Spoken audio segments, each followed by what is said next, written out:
Fuck off! No way. Just because you're shit at cooking. Cooking sausages in an completely oven is a perfectly refuse. acceptable way to cook Oh sausages. no, it is fucking not. Look, Yes, it Brian, is. have you never been bored? It's one of those perfect things you develop while you're bored. Yes, No. you can cook pretty much anything in an oven if you want. You know, chicken, fucking steak, babies, everything. You're making me sick. You make Steak! yourself- Did you say fucking steak? Yes! Oh my god. Just because you're shit at cooking food doesn't mean that all of us have to be. I'm really good at cooking food. That's why Cooking I'm not bored. that. Personally, I'd use a griddle pan for steak. So you're saying somebody who cooks steak and sausages in the oven's a good cook? Is that what I'm getting off of you here, Axel?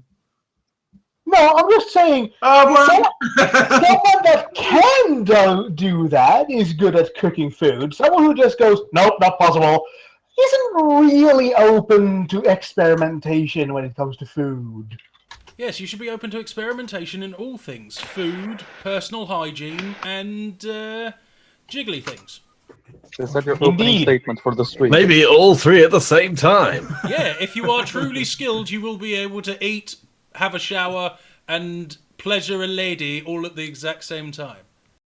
That might be pushing it, man. I hope you Well, guys are yes, aware and that again, we're if you are live. truly skilled, you will indeed be able to push it. Anyway, the stream started about 5 minutes ago, and I've just been letting us talk bollocks for all this time.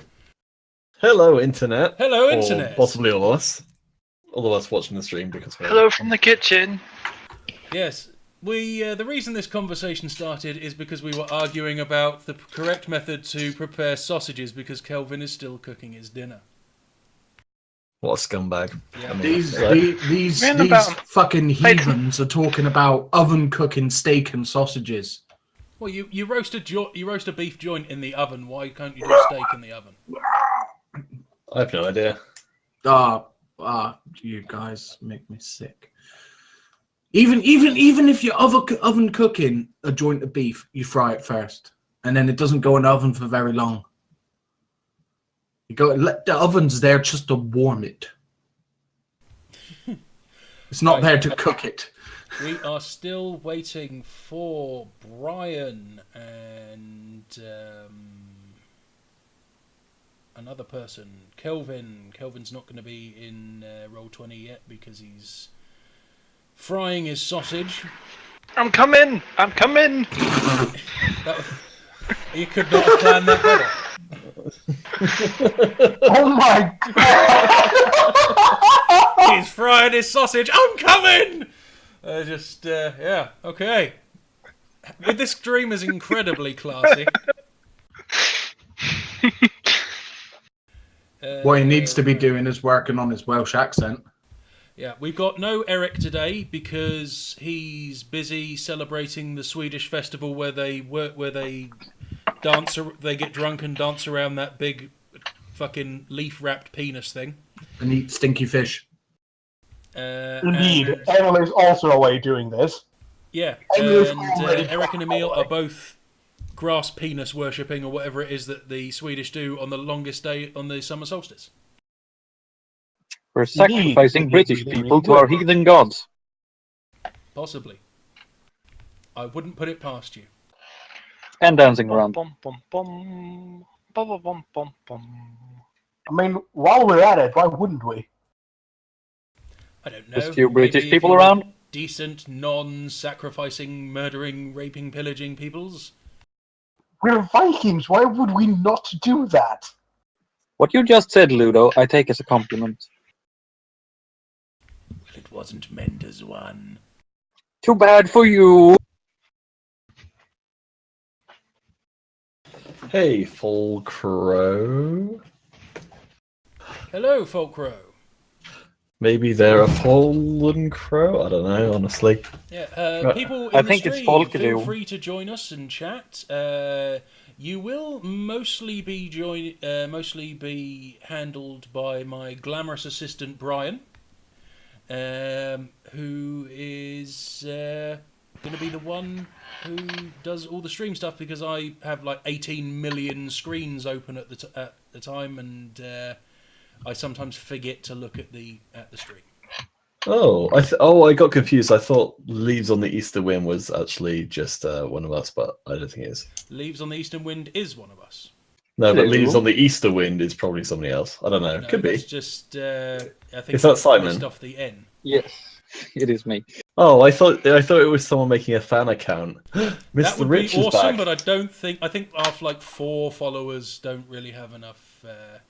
I believe in our 4 followers. I believe in our 4 followers too. However, of our 8 followers, I think 6 of them are us. So.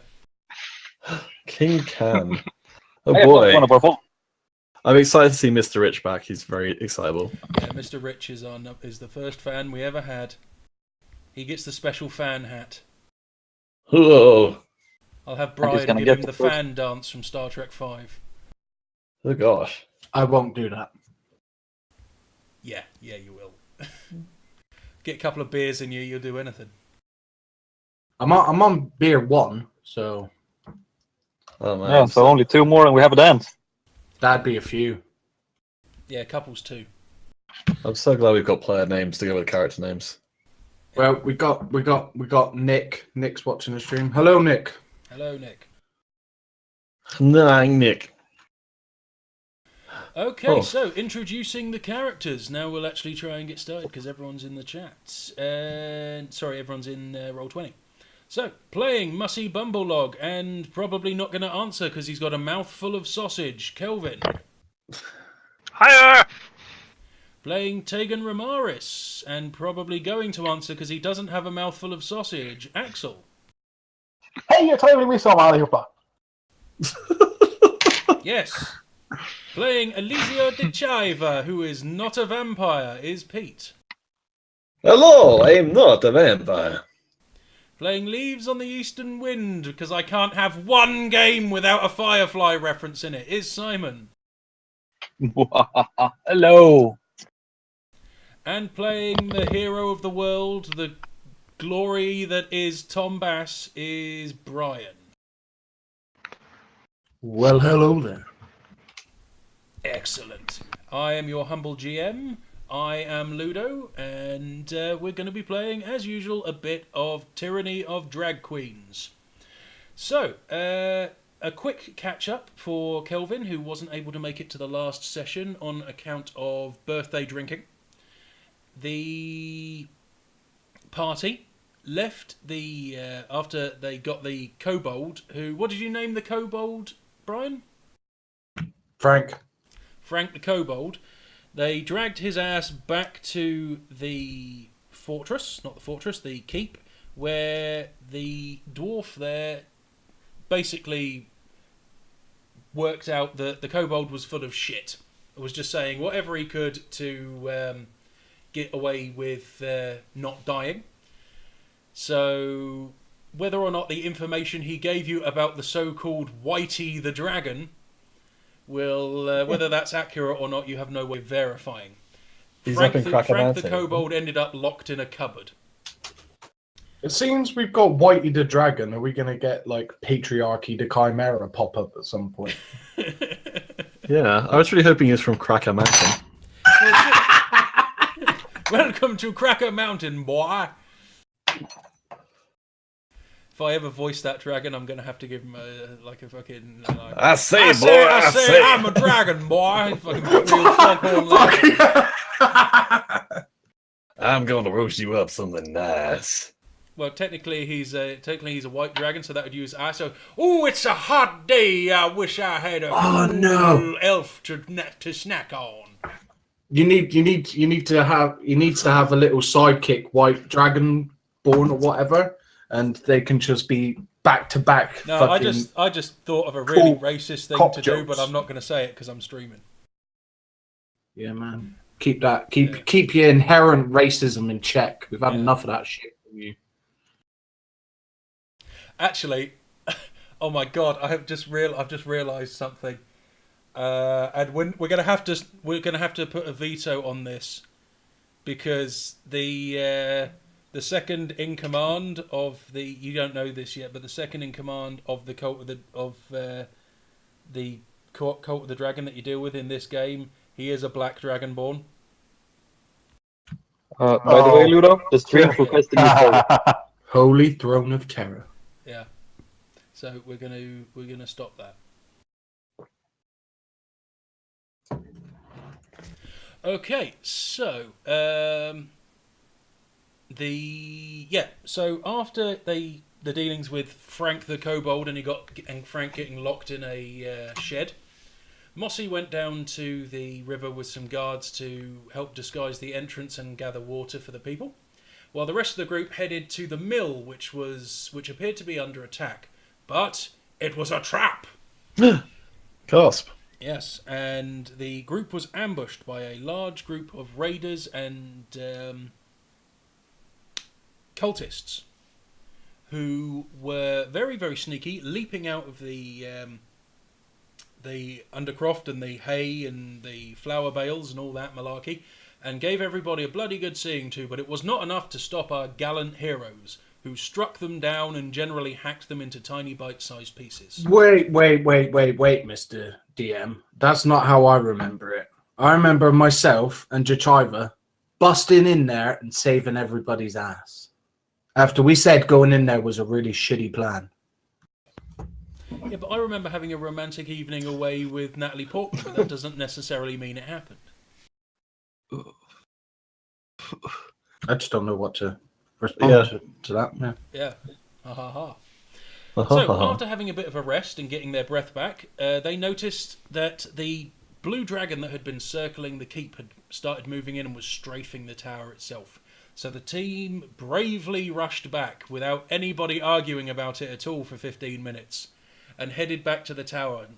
And through cunning use of ranged attacks and swearing and generally calling the dragon a dick, Eliseo, the dragon was driven off and flew off into the distance to Cracker Mountain, apparently. Thank you, Pete.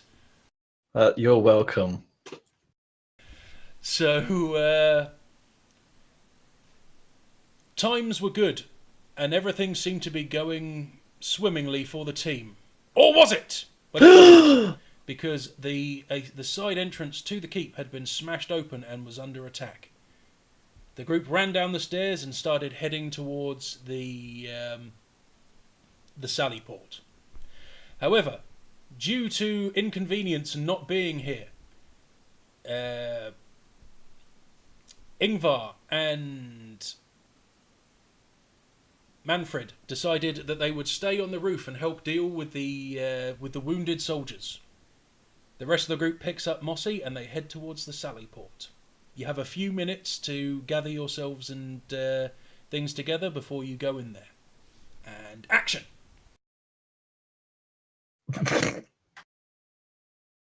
I think this is a terrible idea. I'm just going to put that out there now. Do we have to go down and fight more? I'd rather go to bed. We haven't been paid for any of this stuff yet, have we? Come on, let's just get down there. The sooner we get it over with, the sooner we can go to bed. I don't believe there is an end. All right, Just keep fine. telling yourself what it is.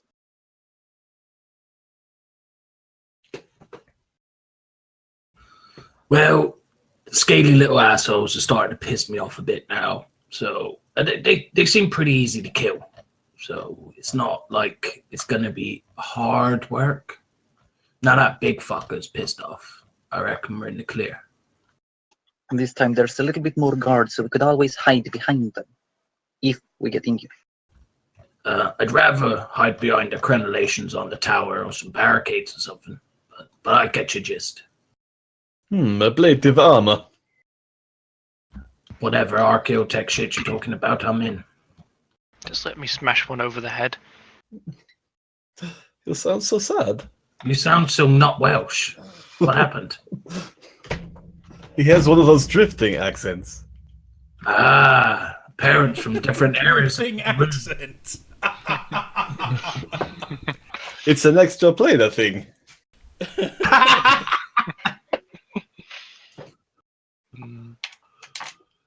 He has a pan-European accent. All right, shall we get going? Yes, let's. Please. Okay, which order are you going to bust into the room next to the Sally port? Behind the guys who aren't here. Well, they're busy being NPCs today. But they're both the tanks. They're not both the tanks. One's the healer. But can't we send these guys who were really shit with the ballista down first? Well, they're busy defending. There's still loads of They ain't kobolds defending and shit. raiders and stuff, and they're shooting down at them. The fight's still going on. I don't think you're going to get out of going first into this room. I nominate the hero of Greenleaf to go first. What the fuck's Greenleaf? Greenest. Greenest.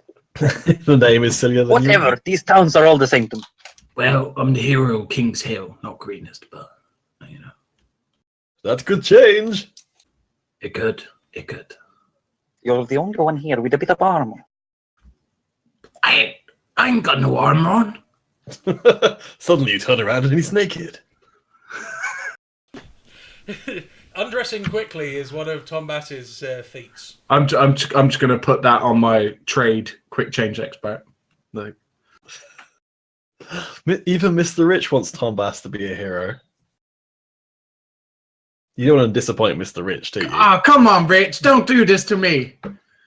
Your Come on! Your adoring public is demanding it, Brian.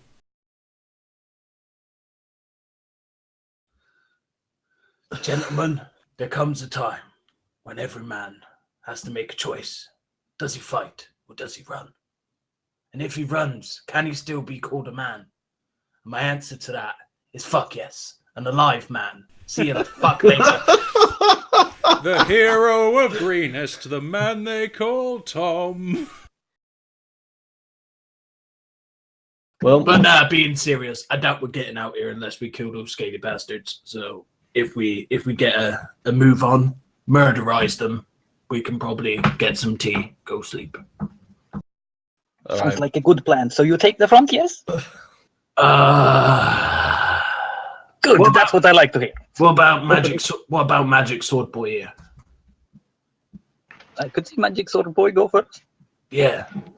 I go over and pick up Tom Bass. No, man, you do it. Walk towards the door. I'm ready. I'm Cradle ready. seemed like a baby. Look, he hoists me onto his shoulders. Now you are twice as good. Hmm? But yeah, Bumblelog, you're a pretty big fella. Do you want to go first?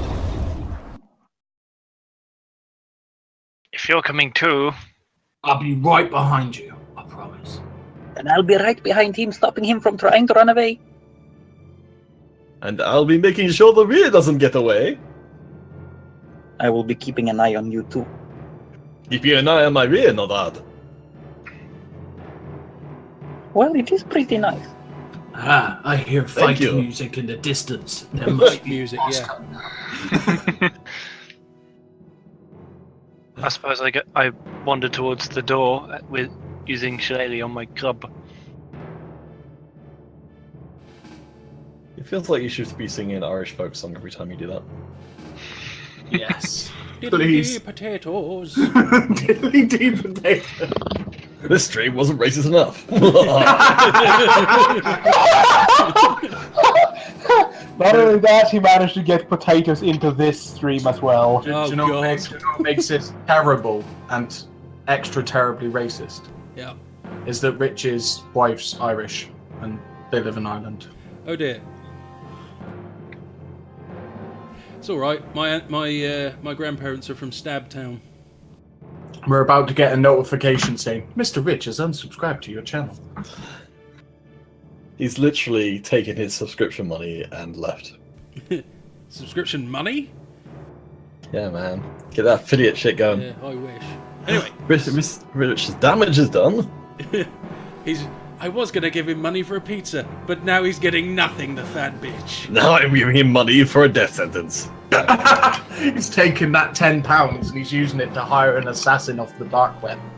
Yes, If the that's the homeless case, man. then I'm just gonna go all out. We're gonna put an Irish fatwa on him. Wow. It's like a kneecapping, but we use potatoes. Anyway, Let's fucking not. Someone's phone's going off. Rich Okay, just so went, you- I'll give you some potatoes instead.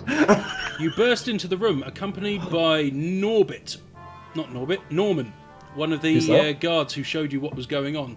He looks at the broken door across the way from you and says, "I'll run get Miss Sally. She knows how to magic things so they're not broken no more. I'll be right back." Is this Sally of the Gate? That was a coincidence. I was just Are doing a Somerset accent, so I was channeling my inner Wurzel Gummidge. I see. So, you see a strangely dressed man. He's dressed like a lot like one of the cultists, but he's wearing a purple sash and seems to be more important. He's accompanied by a large, scaly... It looks a lot like the dragon you were just fighting, but no wings and obviously a lot smaller. It looks like kind of a cross between a dragon and a large and terrifying guard dog. I told you those dragons are just having sex with everything. As well as the standard accompaniment of brutish thugs and kobolds. Thuggish brutes? Oh. Alright, just before we start this fight, I'm going to call dibs on the purple sash. Okay. Well, if All anyone right, else wants to do Because of that. course you're going to do that. Ladies and gentlemen, it is time. Roll for initiative.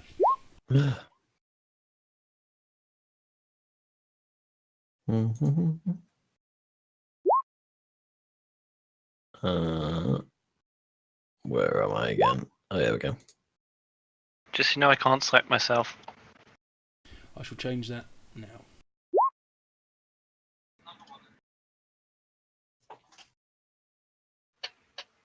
You should be able to now.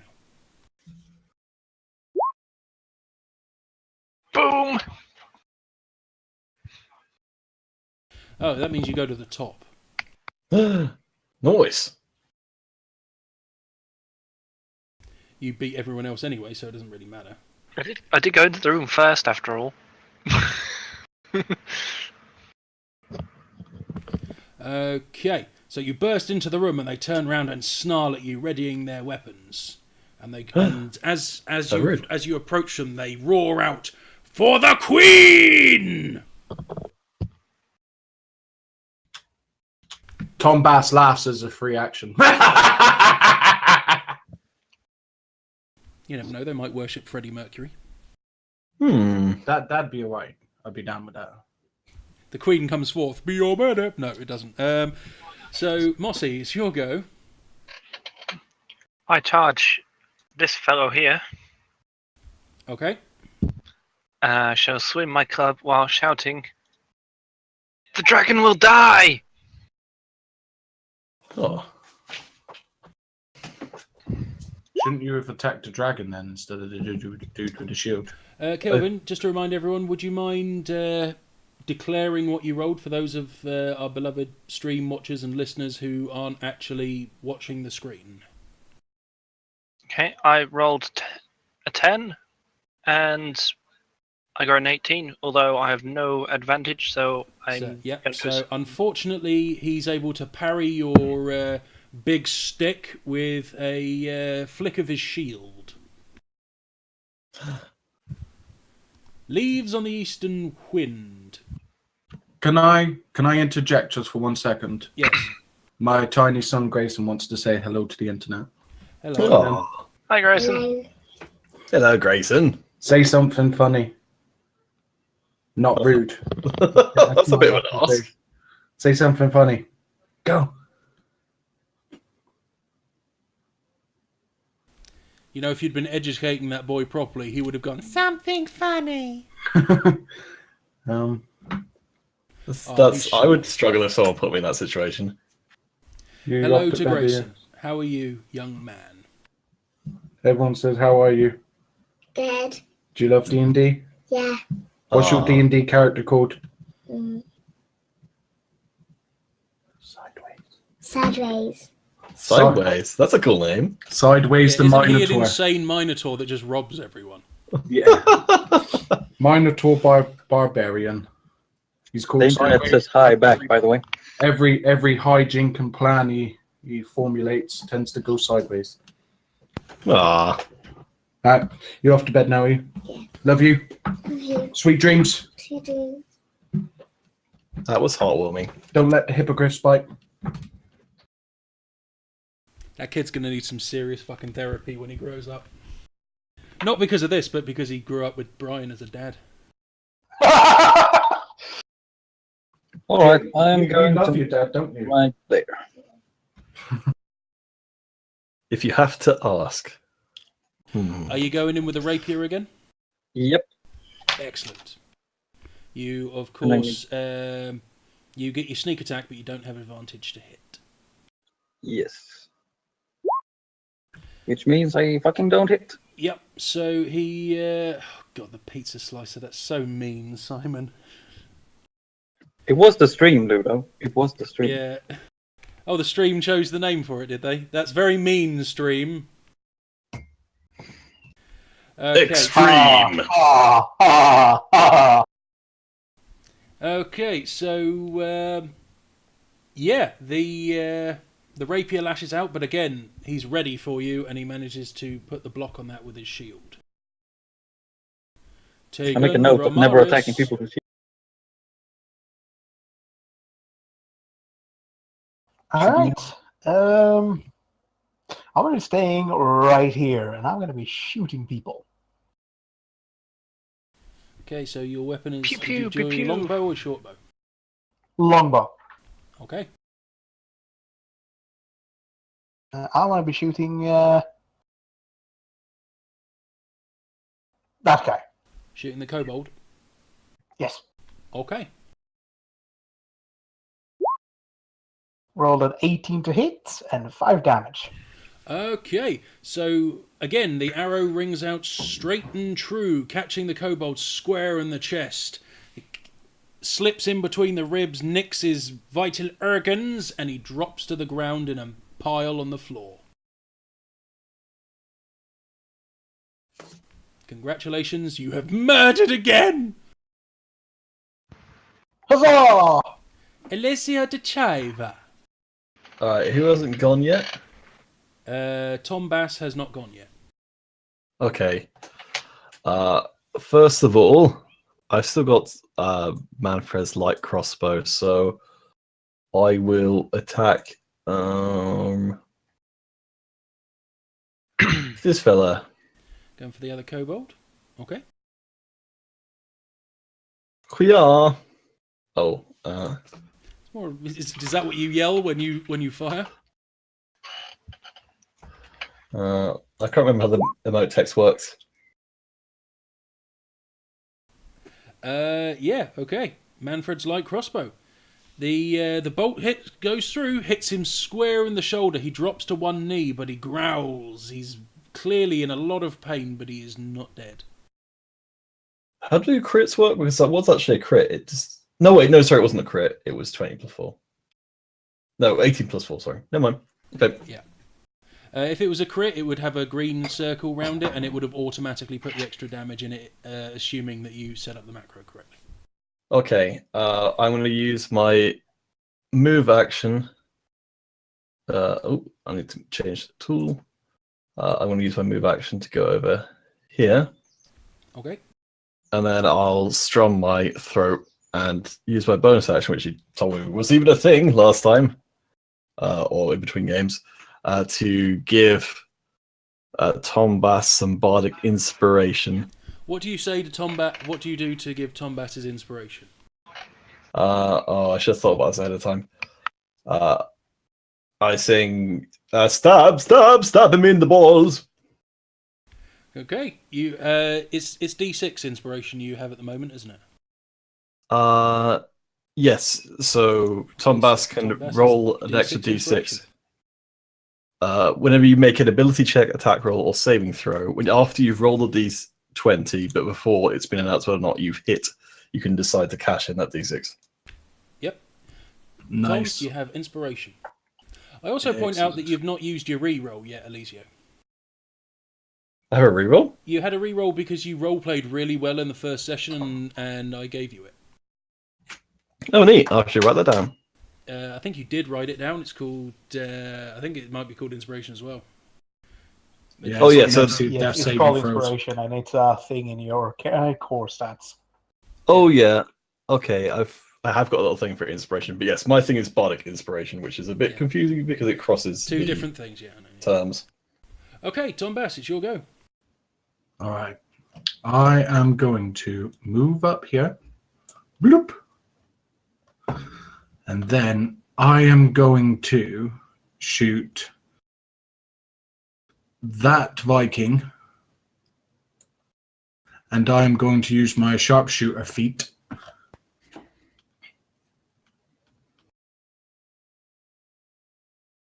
So -5 to hit. I'm planning to shoot him in the nuts because the driver said slash him in the nuts. It's a interpretation, but definitely artists and all that. Yeah. They're broadhead arrows, so it's cool.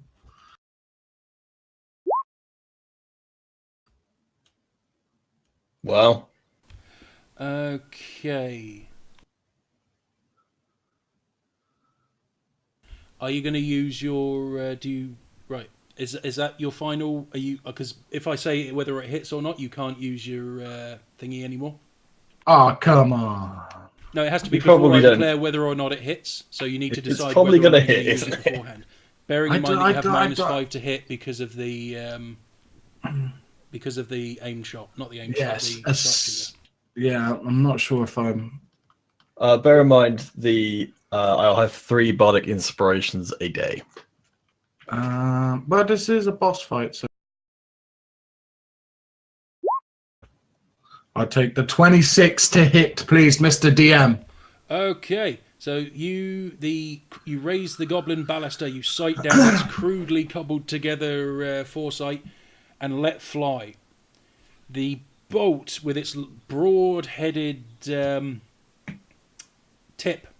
head, arcs with unerring accuracy over his head, ricochets off the wall, and catches him square in the neck. Excellent. I'm going to roll the d10 extra damage first. No, it's not d10 extra damage, it's just 10 extra damage. Oh, is it? Shit, son. Yeah. The broadhead hits him squarely between the gap of 2 of his vertebrae, and the weight of his metal helmet head literally rips his head off of his shoulders after the bone and sinews have been severed. His head just goes onto the floor and he collapses with an arcing spray of blood. You just decapitated him with a crossbow. Congratulations. Well, thank you. I'd like to thank my mum, my dad, my wife. But seriously, that's pretty sick. Yeah. You're not going to thank your loving fans as well? Thanks, Rich and Nick. Fuck. I'm kind of taken aback. I didn't expect to kill him like outright. I kind of feel a little bit guilty. I shoot him. I shoot him, McGavin, the fucking guy with the purple sash. Like, hey. So it's basically power attack for a ranged weapon. Yeah. Yeah. Mr. Okay, Rich so is the welcome. kobolds begin flinging stones at you. A stone goes flying past Tegan and misses. A stone goes flying past Leaves and misses. And what's your AC, please, Tom Bass? Can he hit me? Yeah. Okay. You can shoot past people. What is this shit? Shooting past me? Shouldn't I have like cover if he's shooting through? That's why I'm asking what your AC is. My AC is 14. Right, so with cover would give you an AC of 15, and he rolled 19, so he still hits you. Oh, okay. And you take a mighty... Where's the goddamn thing? Where are you? Can't find any D4s. You take a mighty 5 points of bludgeoning damage as the stone hits you square in the temple, rattling your head.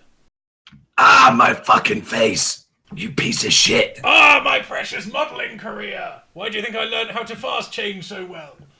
You pink little bastard, you fucking getting it.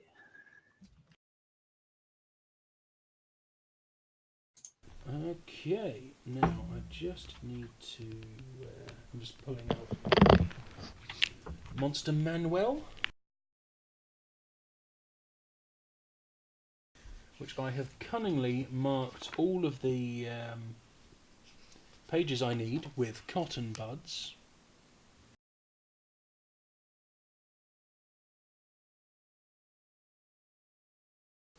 He said, realising... Ah, there it is.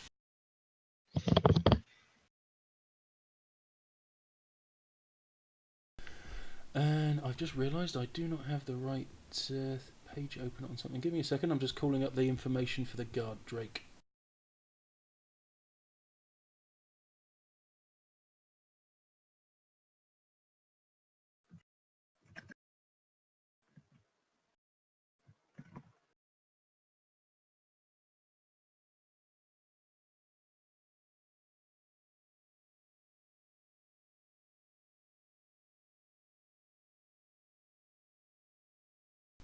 Okay, got it.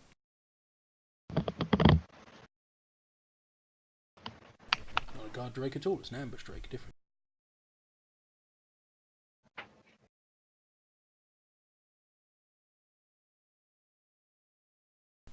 The ambush Drake slithers forward and goes to engage Tegan. Whereas the guy at the back raises his hand and starts powering up a eldritch glow around his hand, and he lashes out with a bolt of light at Elisio. Kill the Raver! I need you, Mr. Elisio de Chiva, to make a dexterity saving throw, please.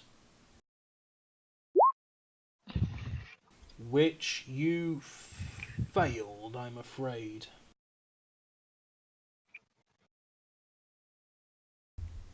You take 3 points of radiant damage from the blast of light.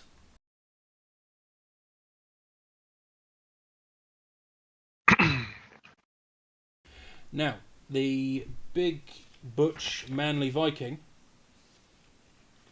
is going to take a bit of a swing at a certain mossy bumble log.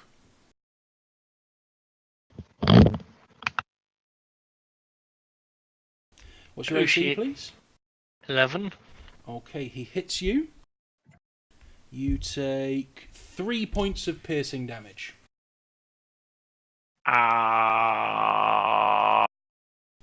And finally, the big drakey dragony thing will attack the guy he's actually in combat with.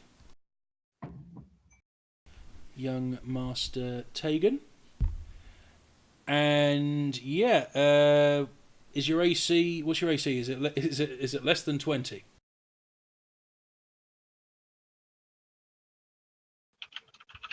Axel? Yes, it is. Okay, you take 4 points of piercing damage from the Drake.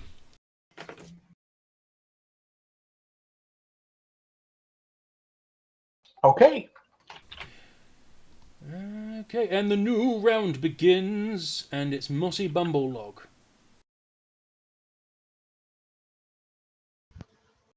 I'll smash the guy over the head with my club again. Well, attempt to anyway, for stabbing me. Okie dokie.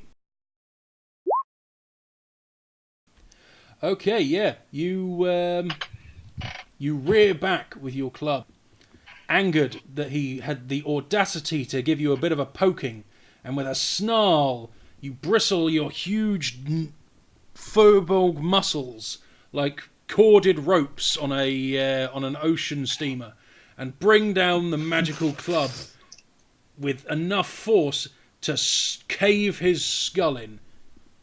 Literally, you shatter the front of his skull, and he drops to the floor, deader than disco.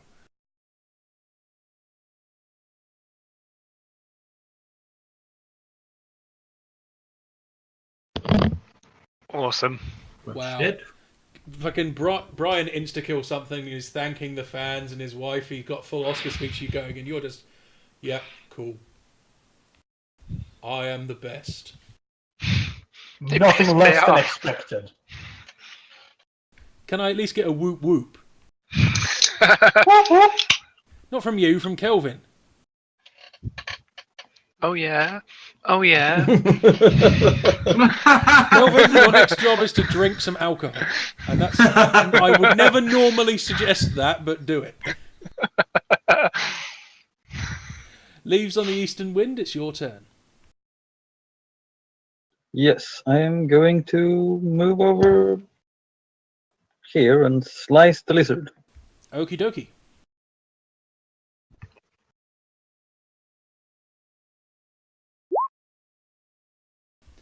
Right, okay. Unfortunately, your rapier glances off the thick scales on its hide, and you're unable to do any damage to it. Incidentally, for future reference, instead of moving here, had you moved there, you would have been flanking him, and you would have been able to get advantage on that. Well, I wouldn't be getting the bonus for sneak attack since you have to have another person within 5 feet of you when you attack. No, within 5 feet of the enemy.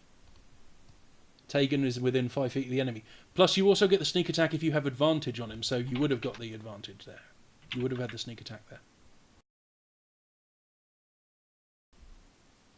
You get the sneak attack if there's an enemy if there's a friendly within 5 foot of your enemy, or if you have advantage. Nope. That's okay. You're probably going to kill it anyway. Tegan, you are being savaged by a thing.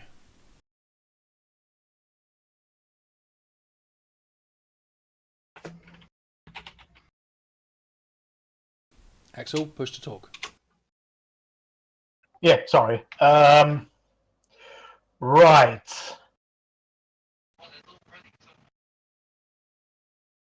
Sadly, I can't spray the fucker, so... Yep, you've used all your magic for the day. You've still got your cantrips. But a lot of those... Which are all melees. Yeah, and you've got a bow in your hands.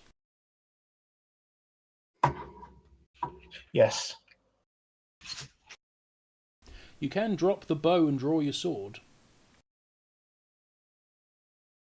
Yeah. Just remember to pick the bow up again afterwards.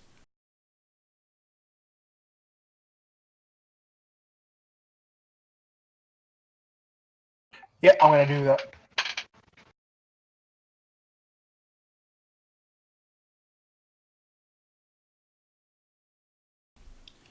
Okay, so you are now armed with your long blade. Yeah, yes, my my special blade. And I'm going to whack it over the head. Granddaddy's sword. Indeed. So, whack. Okay. Rolled a 21 for 9 damage. Okay. As you strike out with the blade, you notice something odd about it. The crystal on the hilt begins to glow ever so slightly, something that you've never seen it do before, and your clumsy millennial wizard blow against the beast. It hits one of the heavier plates on its side, but it seems to slide through the tough scales a hell of a lot easier than you would have thought it would have done.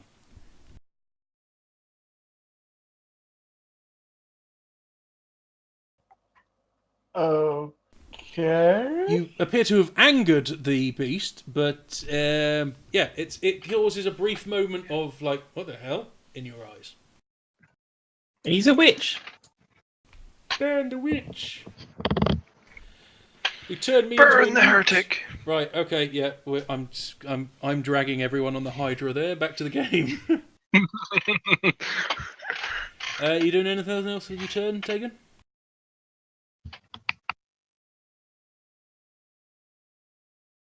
No, that's fine. Okay. Elisio to Chiva. What am I doing? What's going on? What's this place? It's all a dream. Oh, thank God for that. You're really in Bognor Regis. Oh, that's good news. That's a Let me nightmare! slap you to wake you no! up. Oh, okay. If you want to wake up, let me slap you. Come close, let me slap you with my sword. At least it's sword and not something else. Doing like a history check or something would take my attack action, right? Yeah, well, it depends. What are you trying to history check? I'm trying to see. I want to see if I've seen anything like the spell blade stuff before.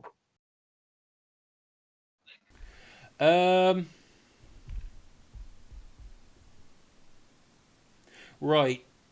You don't actually. In regards to his class, that's probably something that you want to do out of combat. Okay. Because, again, you'd probably be more focused on actually fighting here. If you want to do it, you can. But again, it's something that you would have to sit and concentrate on to know if you recognise it. When you say Spellblade, do you mean his sword or do you mean his class? Because, again, he's technically not a Spellblade yet, he's a wizard. Oh boy! And the fact that you're asking to learn about stuff that's Spellblade related is kind of metagamey because again, it's not something he is yet. You're acting on player knowledge, not character knowledge. Well, it'll be more the sword that slides through dragon scales. Right. Well, give me a perception check first to see if you even noticed it, because his sword wasn't glowing brightly enough for everyone to see. It was just like a slight glow that he noticed. Yeah, I can say that you noticed it, but now might not be the opportune time to be discussing that with everyone, seeing as you're in the middle of a fight. No, that's fine. I'll come. It's definitely something that you noticed. All right. Can I shoot at the guard Draco Lich, whatever it is? Yeah, you can. The lizard thing. Yes, you can. All right.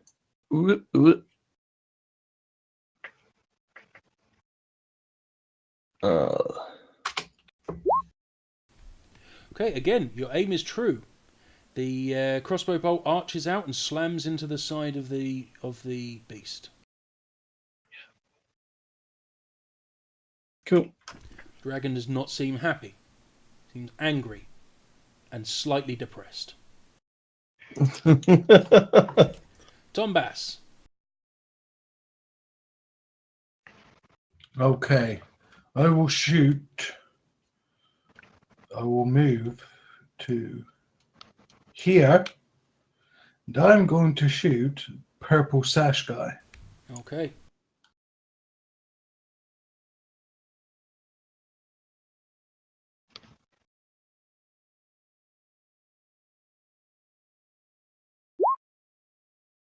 That's a 21, ladies and gentlemen.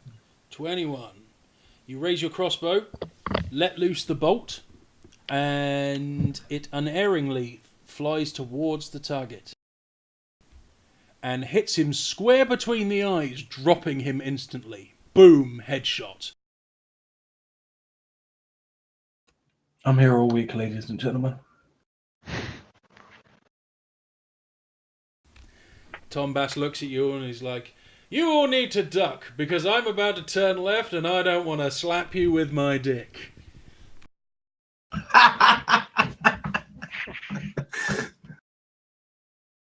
Classy. Bad hombres must be feeling a lot less bad at the Yeah. moment. So they're going to start lobbing rocks at you again. Tom, what's your AC? Again? Up 14. Okay, you are hit. Dechiver, what's your AC? Good question. It is. Jesus, 13. You're also hit. And Mossy, what's your AC? 11. Well, it's alright, it missed. Are you not wearing any armour at all then? Yeah, Well, what's your armour? 11. It's leather armor. Your AC I think should be higher than that. Not that I know of. I only have 10 decks. Yeah. Oh yeah, no, then it would be 11. Yeah, that's right. You're just really inflexible. So it's actually all right because he missed because he rolled a 3, so it doesn't matter. I am a huge ass. That is true. You are a giant Scottish man with a Welsh accent who never speaks that way.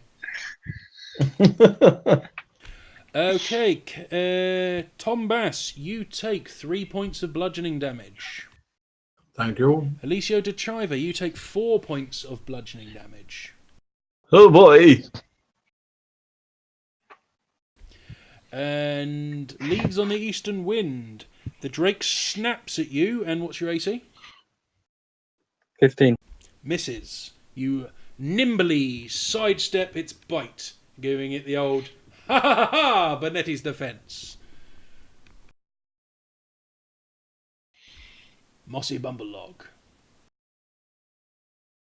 Out of interest, which one tried attacking me? I will say that was this guy because he had the most difficult shot and he completely fluffed the roll. If that's the case, I'd like to intimidate him by lifting up my kilt. Okay, give me an intimidation check.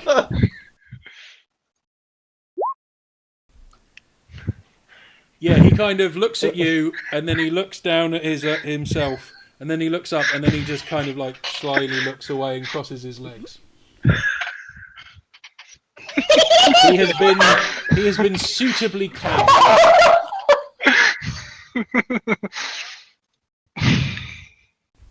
In his head, he can just hear Big Ben tolling. Dong.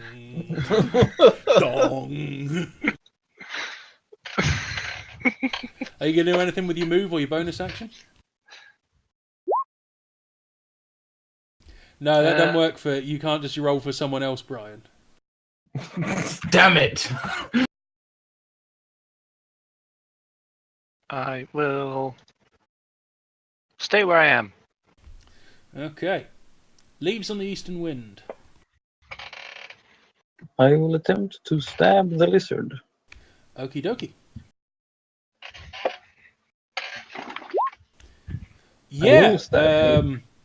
You get to add your D6 sneak attack bonus to that. I do believe it is 2d6s. Not 2d6, so you only double the damage rolls. I'd looked into this. No, No, it says it I think doubles you'll find you only damage the double. You only with a crit attack. You don't double everything. You double the weapon damage rolls. I've checked.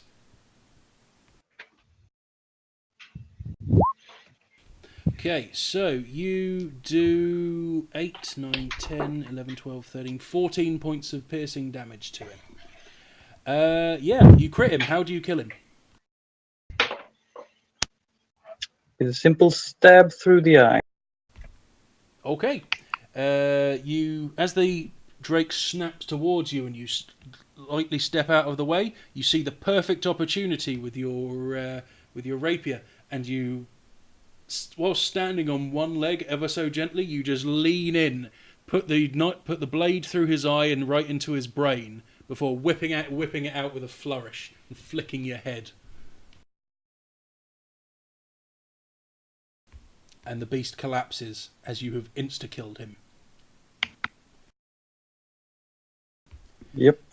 At this point, the kobolds seem to be very, very scared, and they look to be on the verge of running away. Tegan, it's your go. Okay. I'm going to do the lightning whip thing on him. Okay.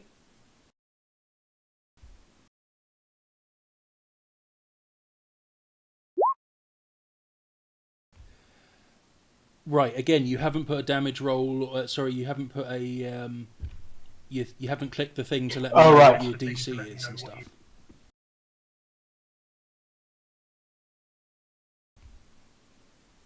So yeah, I don't know. Damage 8 could mean anything. I need you to put the thing on there so I can tell. I mean, what's the DC? No, it's a strength saving throw for Yeah, I know, him. but what's the DC? You have to click the thing, otherwise it doesn't tell me what the 13? DC is.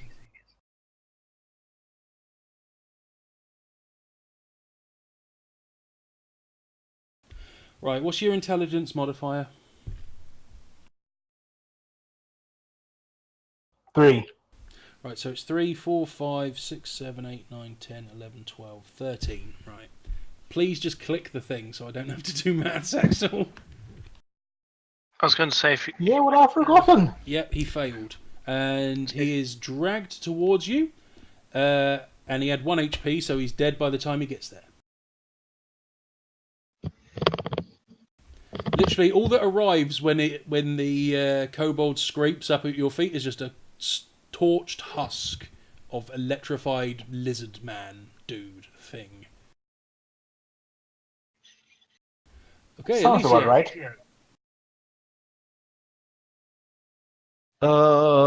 Ooh. So we've got 1 kobold left, is that right? 2 kobolds. 2. Okay. Is there a particular skill you use for trying to persuade people to surrender? Well, it depends how you want to. Just yell at them what you want to yell at them, and I'll tell you which skill to use. I think now would be a wonderful time to lay down your weapons and join our side. Okay, you need to give me, please, a that would be a charm, I believe it's called. I really should know this. I play a bard, but I play so much Dark Heresy as well. I keep getting charm and persuade all lined up. It's either charm or it's persuade. It's one of them. All right. Persuasion. There we go. Yeah. Okay. Let me give them a wisdom saving throw. They drop their weapons and stick their hands in the air and start yelling, going "Ak, ak, ak, ak, ak, ak, ak, ak." At which point, Tegan and anyone else who speaks Draconic realizes they're saying, "All right, Gov, please just don't kill us."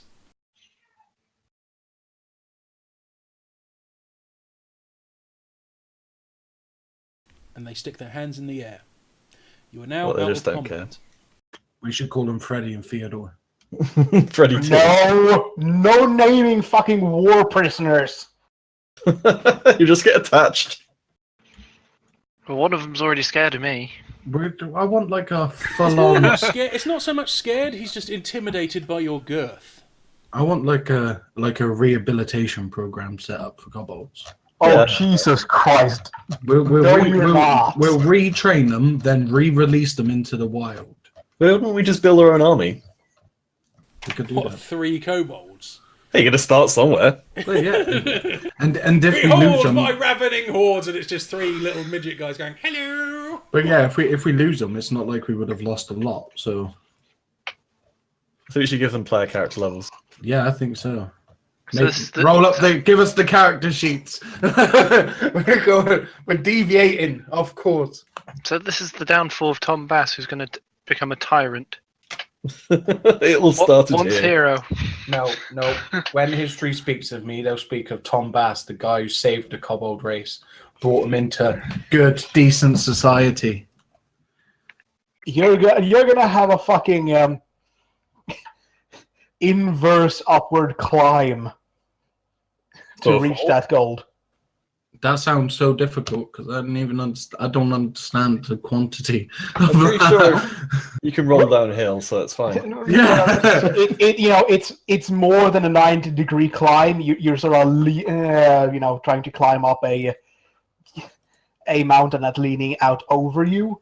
I'll just sign all the paperwork taken Ramirez. Yeah, well, Mr. Rich and Folker are totally behind this idea, and really they're the only people's opinions who matter. Yeah, see, good offshoot campaign, The Adventure of the Kobold Party. No, thank you. Tom Bass, Dinosaur Tamer. For the record, I'm not impressed that you're keeping them alive. They're worshipping a dragon. Hey, what? I haven't got anything. Everyone's a little wrong sometimes. Yeah. Look, we all know that you were in the fucking production of Avenue Q. You're not going into your musical number now. That's what you think. I know what you were setting up there, Pete. Foiled again. Evil GM laugh. Okay, so as the kobolds surrender, Norman returns with Miss Sally, a rather elderly woman who is a Tom, you would know because you've been living in the village for a while. She's kind of a local wise woman with a bit of magical abilities. And she says, "It's okay, I can fix this door." And she starts channeling magic. Can I please get Arcana checks from anyone who's got magical training? So that would probably just be, Elisio and Tegan. And Mossy as well, I suppose. I'm actually proficient in it. Nice. Well, yeah, so am I, but I don't roll very well in it. Yeah, Elisio accidentally rolled twice. Tegan, yeah, it's you notice she's using you realise from the finger waggles, and all of you realise from the finger waggles and the words that she's saying, she's actually using the mending spell, and she's trying to fix the door that way. See, she's not bothered about our new kobold army. Well, Norman is kind of looking at him, and he's like, "You sure you want them around?" Personally, no. Because, Nah. I think we should turf him out the door, because I think it's dangerous to have him in here. Let's just kill him. Let's not give the enemy more soldiers. Are we uncivilized monsters? Do we slay unarmed prisoners? Yes, if it's fucking kobolds who'd be burning down our town. That's a little bit racist. I'm trying to do it again, Pete. It's not going to work. Those who hunt monsters should take care to not become one themselves.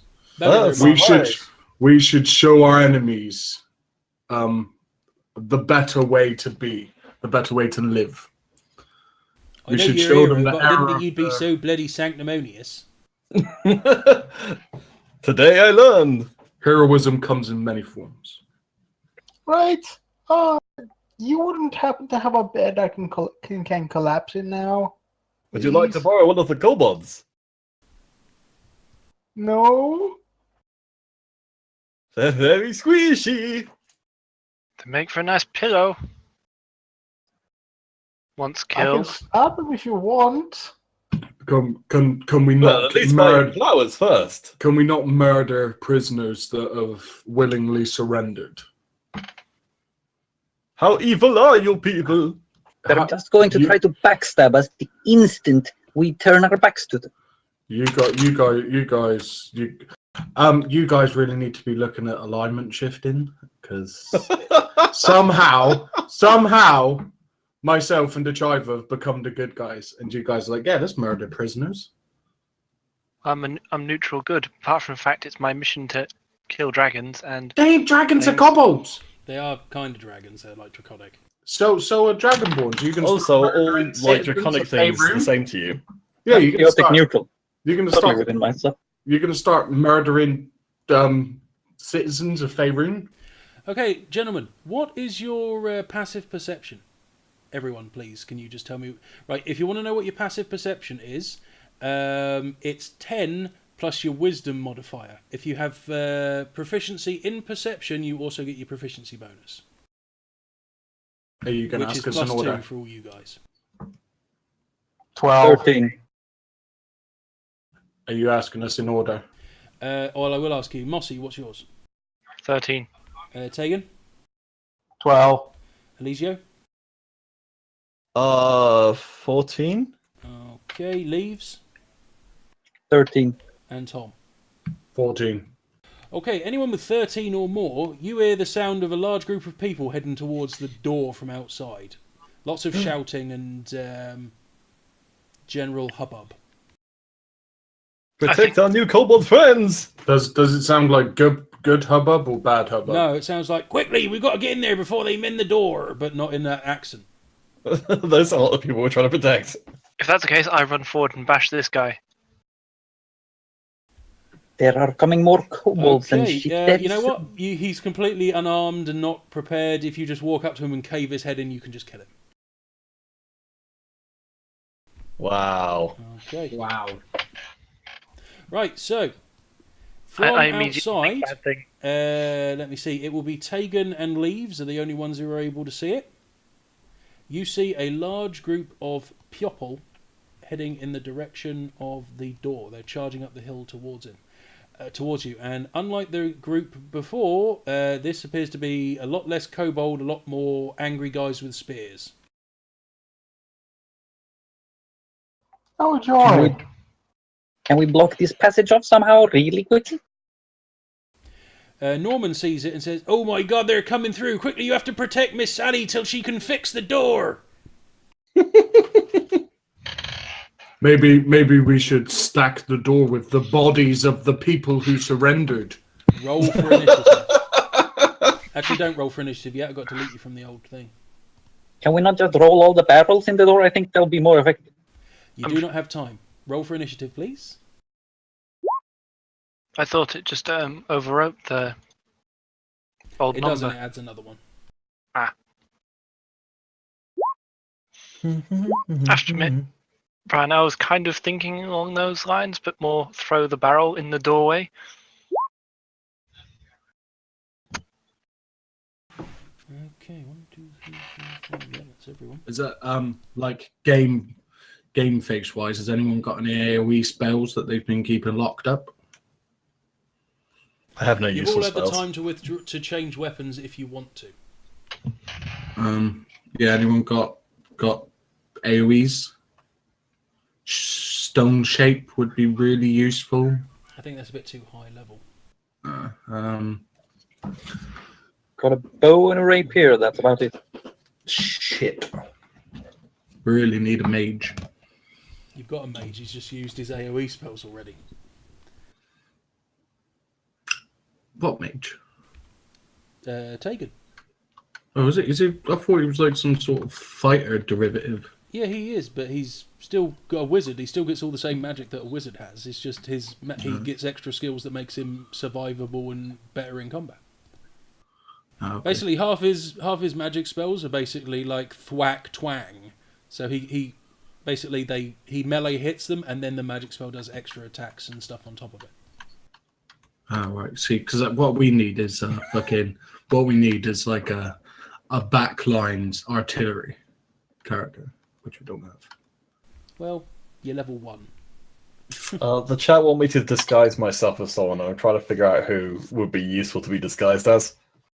Justin Trudeau. I think the best suggestion so far is to disguise myself as Tom Bass and thereby demoralize our enemies by making of them. Double Tom Bass. Right. Well, while that is entirely possible, and I think you do have a disguise kit, it would take too long. But yeah, it might be something you might want to think of in the future because again, you do have unless you do have the disguise spells, the disguise self spell. Yes, I do. If you want to cast that spell and make yourself look like Tom Bass, then you can. When it gets to Sure, your why turn. the shit not? When it gets to your turn, you can. Mwah. But you will have to do an impression of Brian's Tom Bass voice. Wait, what does Brian's Tom Bass voice sound again? Sounds like a real Cockney geezer. A real Cockney geezer! It's Tom Bass! No, that was the guy 30 years from down now. by the river. He's a more deep voice. Oh, I'm ripping off Phil Mitchell because I've got no imagination. Yeah, like that. Okay, Leaves on the Eastern Wind.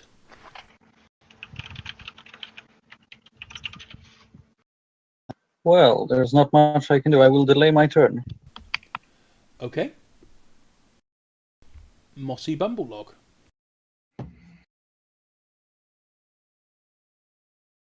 I shall move forward a bit and sort of hide around the corner until one of them runs past. Are you preparing your action to smack someone as he runs past? Yeah. Okay, give me a stealth check.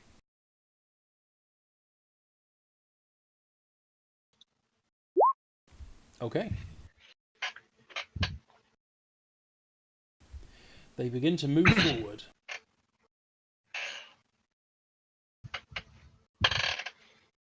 This guy gets to here. He's completely unaware of your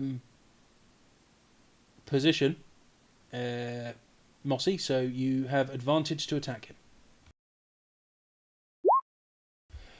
And you brain him with your stick. How do you kill him? Because you've got crit, so how do you want to do it? As he runs through the doorway, I swing and try and take his head off.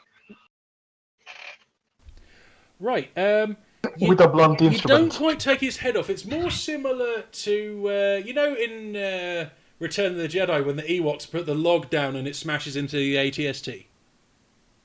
Mm-hmm. It's kind of like that, except you hit him on one side and his brain comes out his out of his right ear.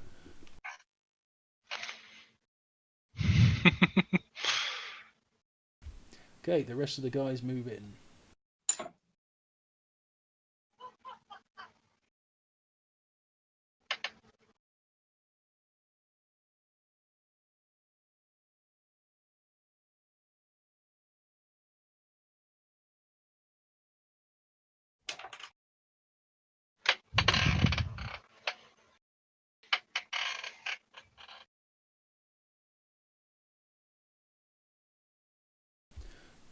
Hang on, I've just realised that the music ran out. I'm going to start the track again.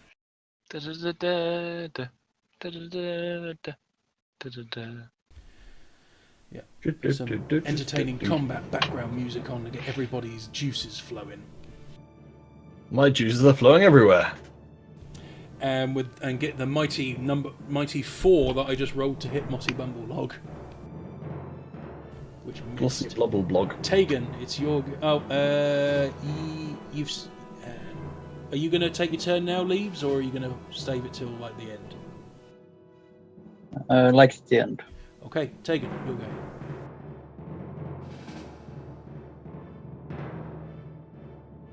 Right.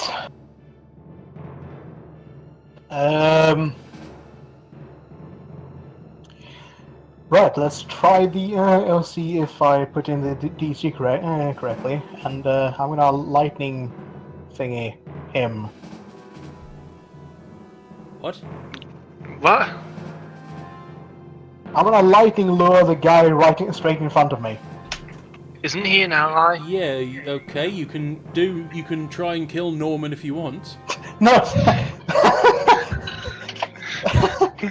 Right, sorry. No, he's out. Well, I suppose this works to my advantage. I'm gonna move one step forward, and then I'm gonna use lightning lure on the first guy in the door. Okay, yeah, sure, yeah, you can do that. So, that guy. Yeah.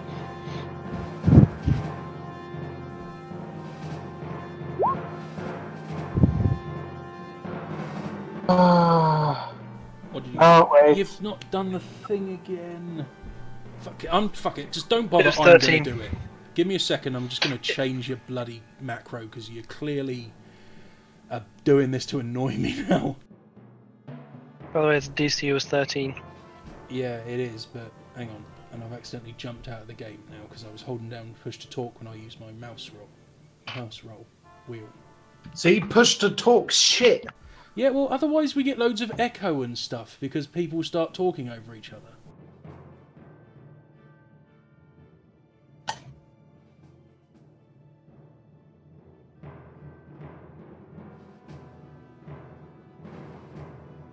You've still not done it. All you got to do is click the bloody saving throw button and then it's done. You've just because you've got the save with the save window open does not mean it's on there, Axel. Oh, shush you. You silly Billy. Should we just move on with things? Yes. Hang on, I've mucked up something. Give me a second.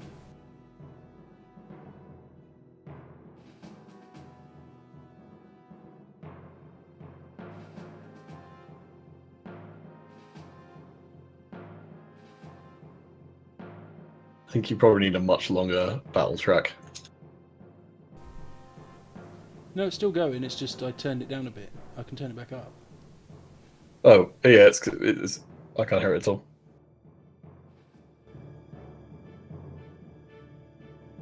There you go. I just thought it might have been a bit too loud. Okay. It's 13, wasn't it? Yes. Yes, it was.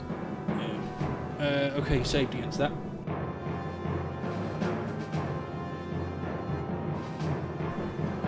Okay, Tom Bass.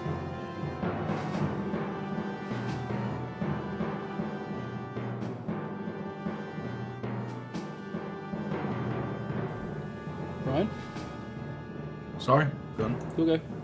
Oh, sorry, I phased out because that took so long. Yeah, I'm sorry. Fuck it, I'm not sorry. Axel, apologise. Well, my fault. I am going to shoot this guy here. Yeah. Okay. And as I do it, I'm going to scream, "Fuck off back to whence you came from!" Okay.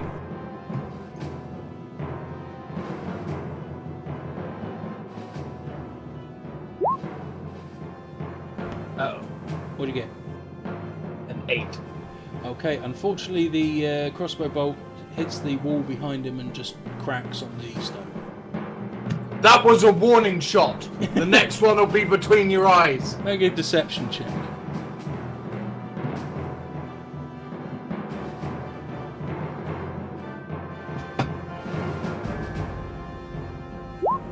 Yeah, he didn't believe me at all. Oh.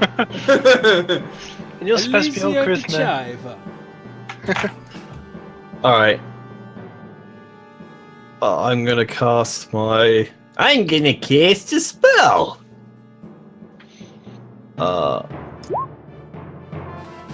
Okay, and you, what do you have? Because you're a bard and you use music or poetry and such to activate your spells. What do you actually do to make yourself look like Tom Bass? God, I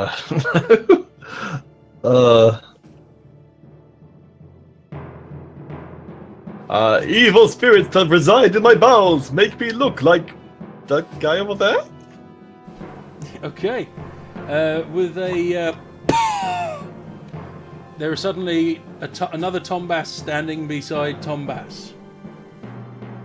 Aha! Double the bass, double the pleasure. And that will be written on toilet walls all over the country. Back that bass up. I mean, I still can't figure out the Tom Bass voice works, so I'll just randomly change between random different London accents. Okay. I'm a Tom Bass! That is a... Actually, you've still got your bonus and your move if you want them.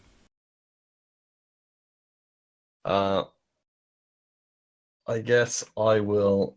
Just swap places with Tom Bass a couple of times. I'll walk over here all the while proclaiming, I'm Tom Bass! Yeah, shoot that guy first. Okay. Leaves on the eastern wind, it's your go. And then you have another go afterwards. Rich just put up double Tom Bass as the new man. I will move to there and strike the guy right in front of me. Okay.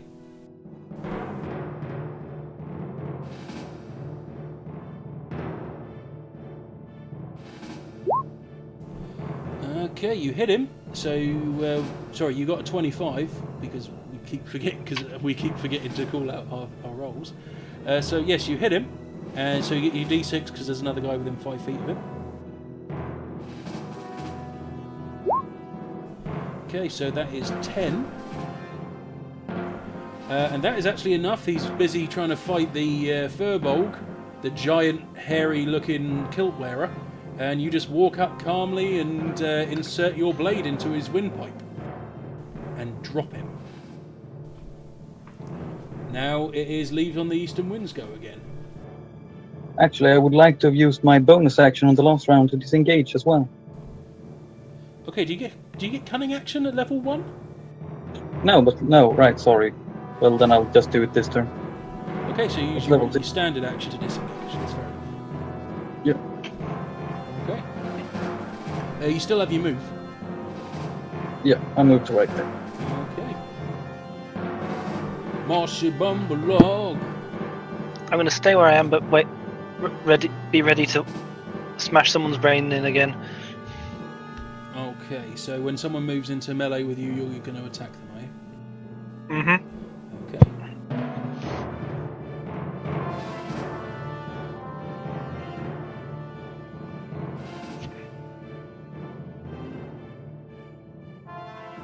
This guy moves into melee with you, you can take an attack at him.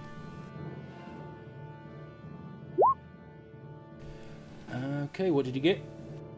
I rolled a 10. Okay, unfortunately that's not enough to hit him. He manages to parry your stick. He saw what you did with the last guy and manages to deftly move out of the way.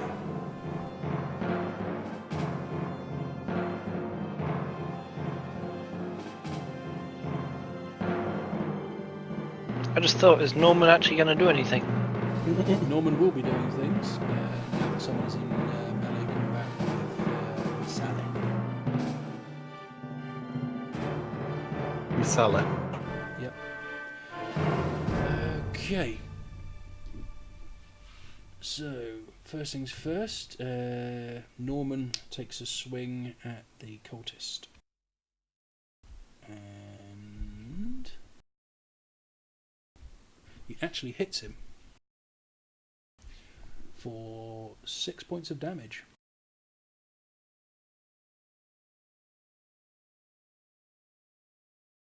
Okay, now, Tom Bass, you are getting a rock slung at you from one of the kobolds.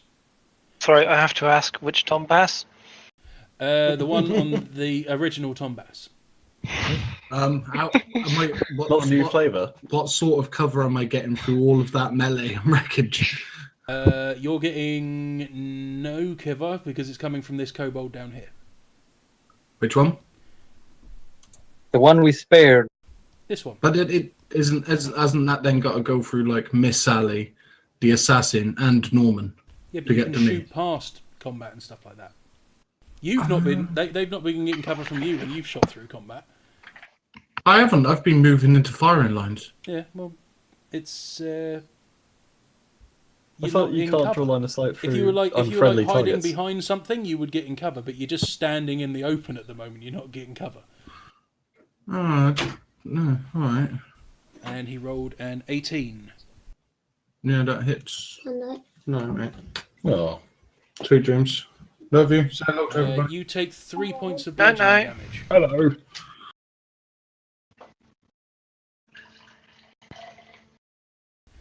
Hello. Okay. Tegan, this two of the kobolds are going to throw rocks at you. And I got 17 and a 14. Does those hit you? Both do. You take a grand total of 4 damage because I rolled double 1. Oh. Right, I'm down. Okay. Oh boy.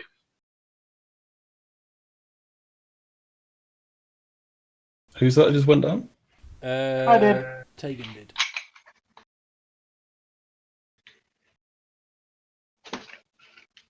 Red dot. Dechiva, you are getting attacked by the kobolds as well. What? They're evidently so impressed by my amazing disguise. Okay, what's your AC, please? 13. Okay, one misses, one hits. I'm about to go down as well. You take 2 points of bludgeoning damage. I go to 0. Whee! You've got healing magic, don't you? You've got healing word. I'm sure you've got healing word. Yeah.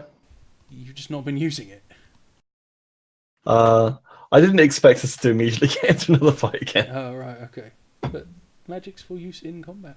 Anyway, it's a bonus action. So anyway, it doesn't matter. Too late. Okay. Oh, does that mean I'm not Tom Bass anymore? Yes, because you've fallen unconscious, the concentration spell that you were using has faded. You are not Tom Bass. You are Elisio de Chiver again.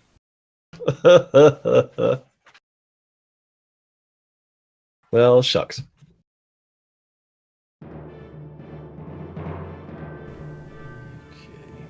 I will get some better music for next time. I'll put a proper playlist together of action music, so it's not just the same one going over and over again. Okay, the first raider is going to attack Mossy and miss, and the second one is going to attack Mossy as well with his spear and critical fail.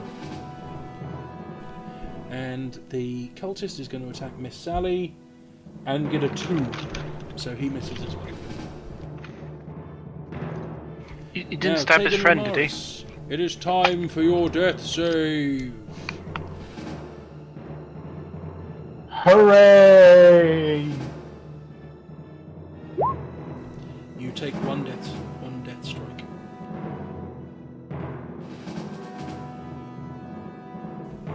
Tom Bass. Okay. To start with, I don't want to be a rules dick, but in the cover section it does say that creatures count as cover, they have cover. So being positioned on the other side of a creature provides half cover. Yeah, but you're not on the. You're not, are you? You're out in the open on your own. But he was shooting through people. Doesn't matter if he was shooting through people. He was shooting past them. How is he shooting past them? He's shooting past them. I mean, this ain't a tabletop battle game, man. Well, no. It kind of takes the why isn't it like a tactical? Dude, why don't we talk about this once the game's done? Yeah, we'll talk about it when it's over. I don't mind playing as you say, but it's just I want to bring it up later. But yeah, what I want to do is I want to vault over this rubble and drop kick this assassin away from Miss Sally, because I remember that we're meant to be protecting her. Yeah. Okay, give me a. Are you leaping it, or are you actually trying to vault it? I'm gonna put my crossbow tucked up in my armpit, use my free hand to vault, and then just 2 feet planted straight into his fucking mush. Okay, give me an acrobatics check, please.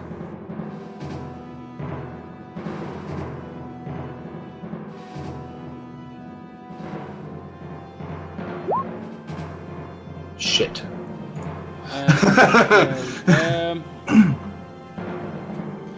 Yeah, you because it's just a pile of wreckage on the floor, it's not a full barrel, it's just some sticks and stuff that are on the ground.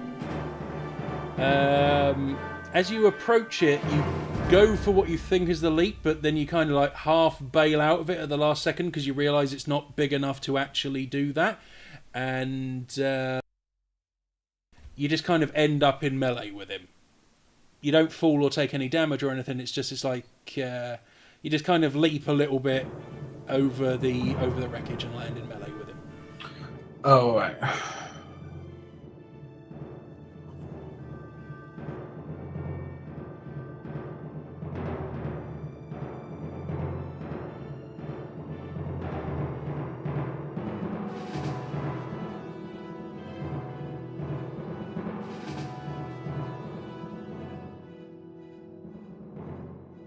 You still got your action.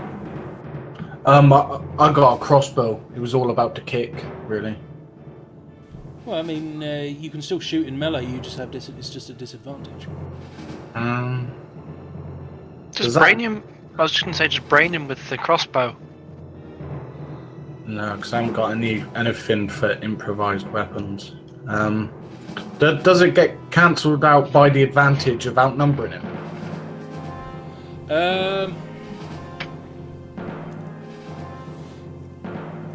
You would only get really advanced. Well, yes, it would. So yeah, you'd. Actually, I think that crossbows and bows should always incur disadvantage at close range because that's a mechanical thing. It's not a he's distracted thing. Okay.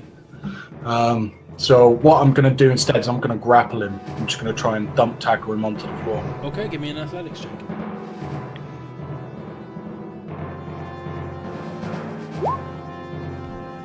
Okay, yeah, he, including his strength bonus, he got a 20.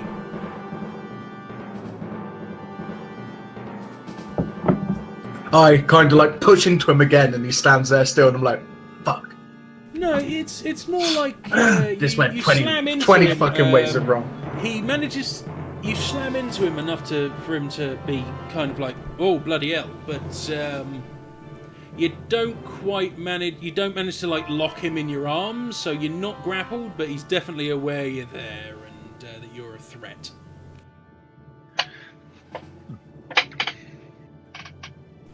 Okay, Elisio, give me a death saving throw, please. I am unconscious, not dying. Yeah, it's still a death saving throw. You hit 0, you roll. Really? You have to roll 3 death saving. You start rolling death saving throws. You get 3 successes, and you what's it called? You stabilize. You get 3 fails, and you die. Okay, where's the death saving throw?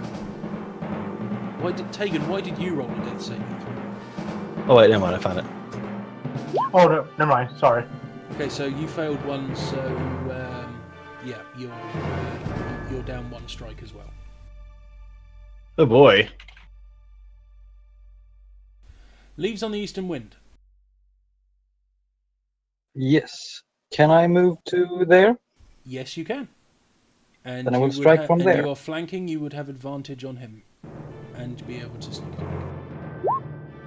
I can see for all the advantage. Ahoy. Sorry, people were talking at the same time there. What's that? I said pizza slicer ahoy. What did you say, Kelvin? All the advantages. Yeah. Yes, that is. You get your again because you need to say it. You get a 16, and you rolled 6 damage, and you rolled 6 for the thing, and he had a grand total of 3 HP. So yes, you just again walk up calmly behind him and be like, another dead one. Excellent. Mossy Bumble Log. I try and brain this guy again with my club. Okie dokie. Okay. Yeah. Again, you've taking into account the guy behind you who's trying to stab with a spear. You definitely prepare to defend yourself whilst walking forward and taking a large step. Your size kind of throws him off a little bit, and you've managed to bring the club round and crack several of his ribs. The air floods out of him. He doesn't seem. He definitely seems that he's not in a good way.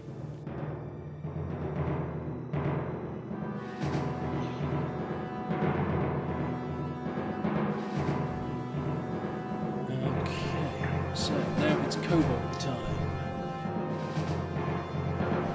2 of the kobolds are going to fire shots at leaves. And I got a 4 and a 1, so those are both miss. And a kobold is going to take a shot at Norman. And I got a 5, so that misses. Hooray, the dice rolls are back. Those dice can get the fire out. And the last 2, one is going to take a shot at Miss Sally. And oh my god, I got a 1. And the other one is going to take a shot at Tom. And so, Tom, does a 5 hit you? Not this time, but if it did, I'd be dead. Yeah. So, yeah, now he's going to take a go. Oh, right, so 18. Does 18 hit you, Mossy? Yeah. Okay, you take 7 points of piercing damage. Oh, I'm down.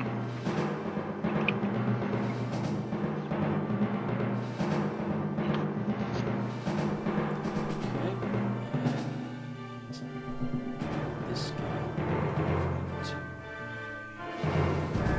you.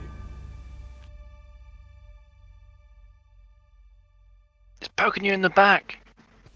No, it's just he's just moving into melee range. Sorry, I was just making a daft comment on the avatar. Yeah.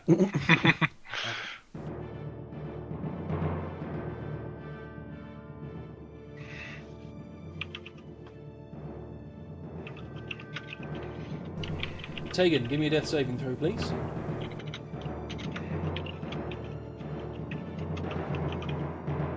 Oh yeah, we've got both wizard equivalents down. Okay, so that is a successful save. Indeed. Hey, Metakeeper.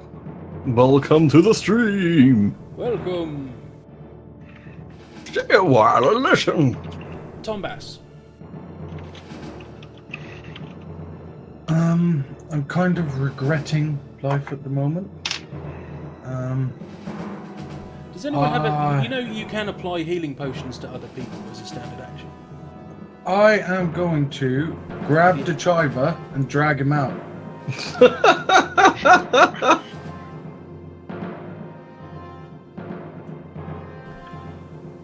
We're going to start a new life together somewhere else. And I'm going to scream to the cat lady. Cat lady, follow us.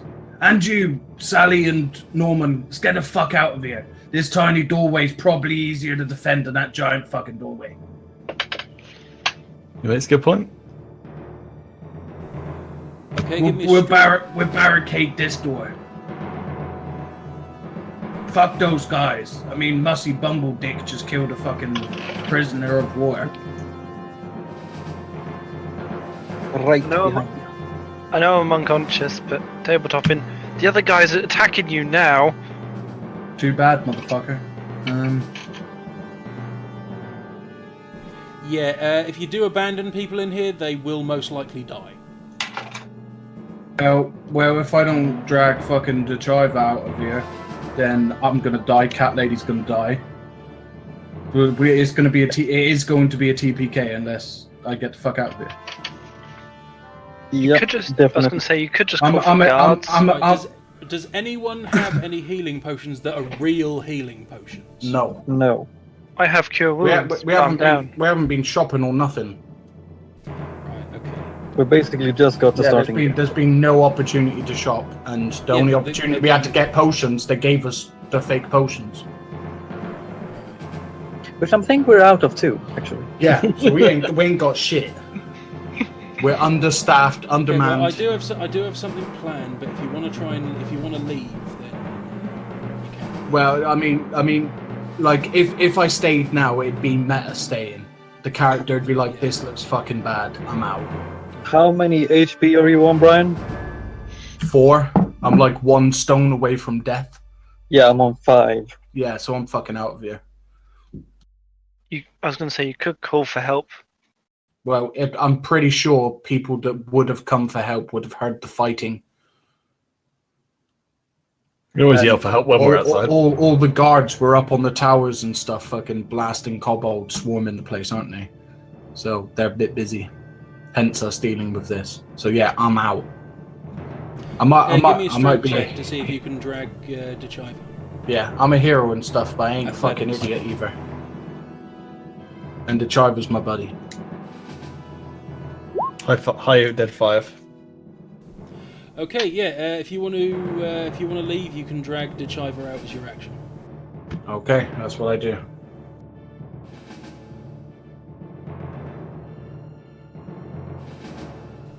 And then I'd come back in to cover Sally and Norman to get the fuck out.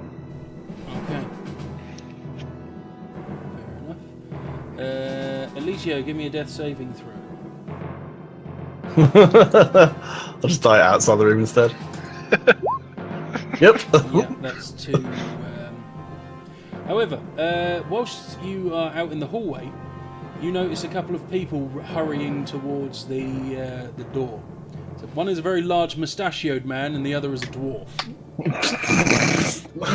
Did you realise that not bringing the whole party to a fight would be a problem? Yeah. Right, actually, to be completely honest, what I realised was, even though I'd taken away enough people to make it fair, the fact that you weren't healing anyone, even though you have healing magic, kind of made me realise, well, I should probably bring in an NPC healer. I've got like one healing spell. Yeah, but you have like 4 uses of it, and you weren't using it, so... I can use it 4 times. He's used like all of his spell slots. No, he hasn't at all. He used Disguise Self. No, he used Disguise Self once. He hasn't used any other spell slots the entire game. He's been using cantrips. Yeah, he used Disguise Self to turn himself into a bad guy. Yeah, he did, didn't he? He used Healing Word after that fight as well. Yeah, right, fair enough. Okay, so as the large mustachioed man goes past you, he reaches down, places a hand on your chest, and there's a glow, and you are stabilised because he's used Spare the Dying on you. Oh, that's nice of him. And Manfred and Ingvar enter the room.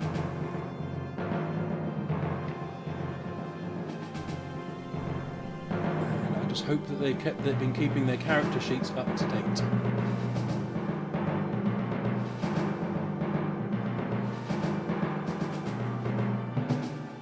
Yep, it looks like they have. Not much to keep up to date. We're still level 1. Yeah, but some people just don't bother keeping their HP and spell uses and stuff up to date.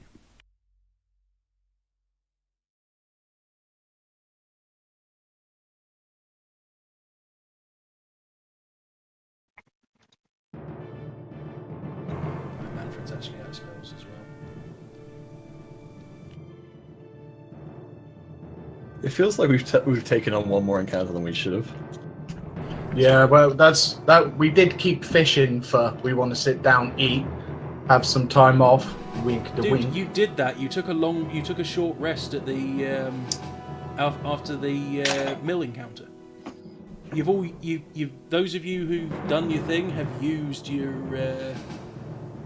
hit dice. Yeah, but I was down to 1 HP at the fight before, so I only got 4 back. Yeah, still. Yeah, Like, except again, you are level 1, so you have 1 It's hit very dice. not level 1.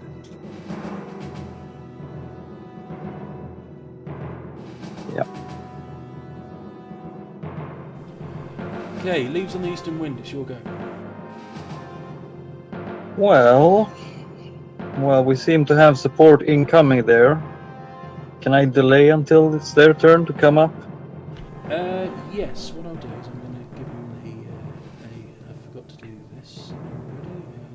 Give him an initiative roll.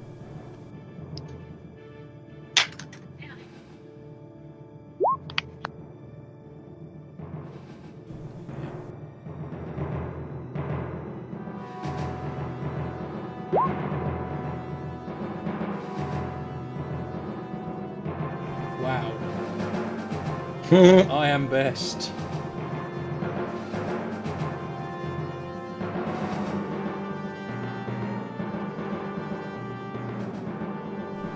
Yeah, don't nobody say that I can't roll dice for monkeys or peanuts or whatever it's called.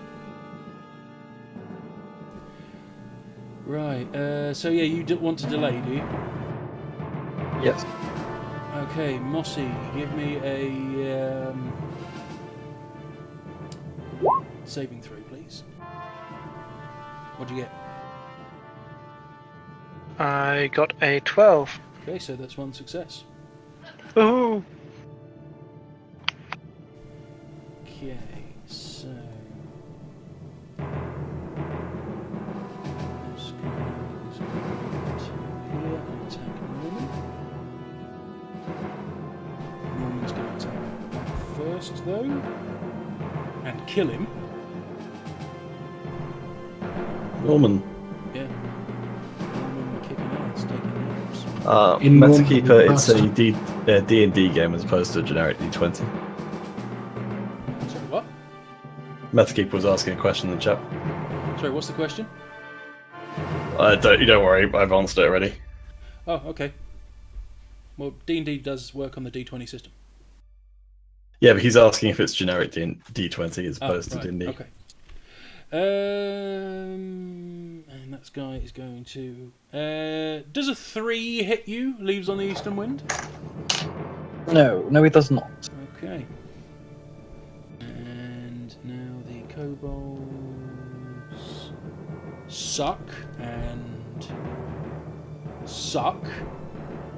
And Tom, does a 2 hit you? No. Right, well the kobolds completely fluffed all of their rolls again. Can you have these dice again? Yeah, fuck off, dice. And you, dice. Well, let me dig through my pile and get some different dice. You'll do. Okay, Tegan, give me a death saving throw, please. Okay, that's 2 fails and a save. So Yep. you'll save and use good. Tom Bass. Okay. I'm going to shoot the guy fighting Simon. Okay.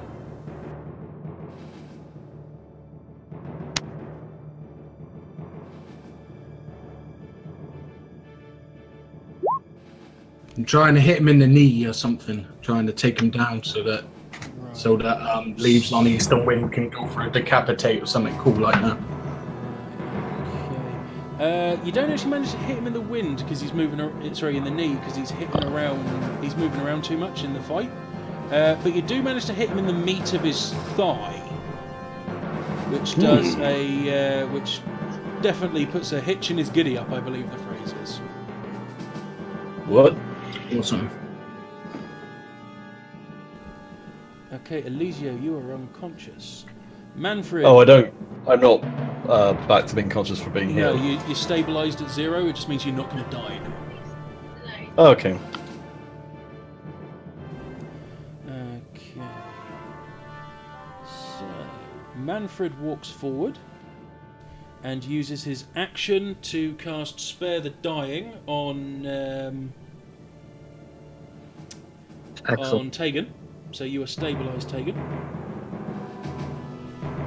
Yep.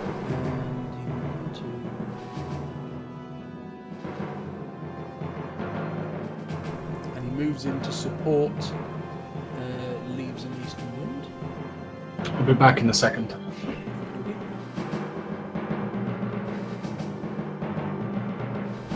Ingvar just goes blah and charges at this kobold.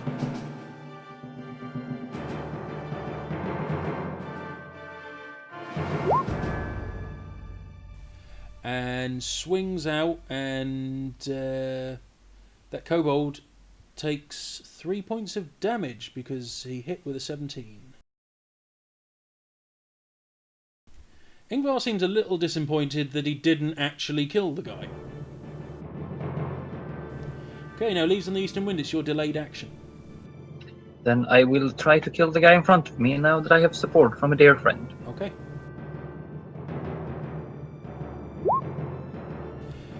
I would like to go for a low slicing motion to just kind of cut the throat. Okay, so you, as he starts to turn to be guarded against both you and Manfred, you drop down low into like a squat and lift your sword directly up above your head, and then just lightly nick his throat.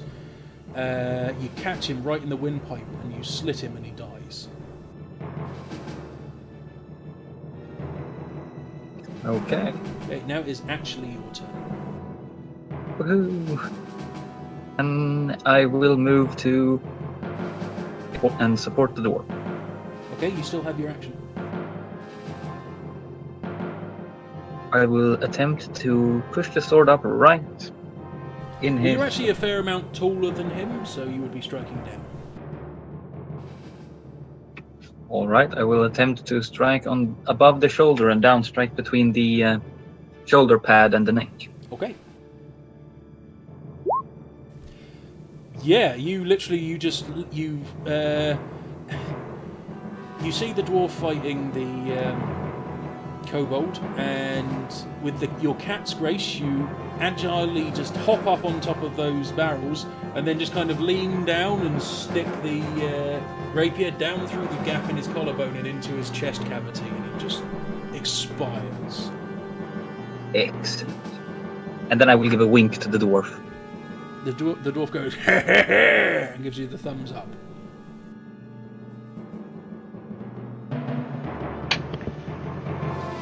Mossy Bumblelock. I suppose I'm still out cold. Yep, you need to give me a death saving throw, and that's two successes. What? Now the kobolds, realizing that they are now outnumbered and completely outgunned, now that their bigger partners are here, they begin to run off.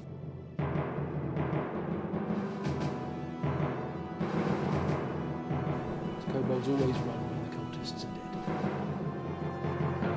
Yay! As the kobolds exit the door, Miss Sally finishes her spell and the door begins to form up and reform like time is reversing. The splintered boards begin to knit together, and the door rises back up on its hinges, seals, and the big wooden block that's holding the door shut reforms and seals it again. The door is sealed. Manfred walks over and casts Spare the Dying on Mossy. Okay. And you're now still out of combat. I suppose I'm still a little out cold, but more alive than I was. In the next, does any of you have hit dice left? I do. Okay, you can use your hit dice and get HP back. Whoa. Those of you who do not have hit points back, the medical professionals in the... When do you regain your hit dice? you regain your hit dice after a long rest. Alright, can't get any hit. Help me. Okay, the medical professionals in the... what's it called? In the keep. Manage to provide you with... They provide you with a healing potion each. However, only 2 of them are actually real. They also managed to get Tegan and with their expert ministerings, they managed to get Tegan and Dechiva back to 1 HP each. All Because they give the real potions to the people with help. With no help. No, they allow you to choose who you want to give the 2 healing potions to. That was just my suggestion. We give it to the people in our party that's down to 1 health. Okay. Well, if we've got a chance to take as many short rests as we want here, which I guess we probably do, I can. Sorry, can I use my healing word 4 times, or do I have to? How many spell slots have you got left? Well, if we're gonna have a rest, then would I not get them back? No, that would be a long rest. You need to get there. A short rest is an hour. Could we possibly take a 5-minute break in real life? Yes, we can do take a 5-minute break in real life. Okay. Okay, so the time is now 20:55. We'll be back in about 5 minutes on the hour. All right. I will stop the action music, and I'll put something on that will just entertain people for 5 minutes. Whoever's watching TV, stop it.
Everyone still here? I've been left. Everyone else left? Is it just you and me?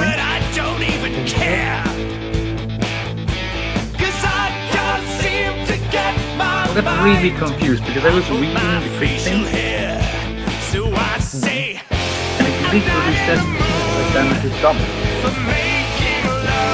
Okay, people are coming back and talking over the music, so we're all back. Okay. Sorry, Simon, what were you saying? I was reading on the crit damage earlier and I went back to it because, well, we'll take it after stream. You know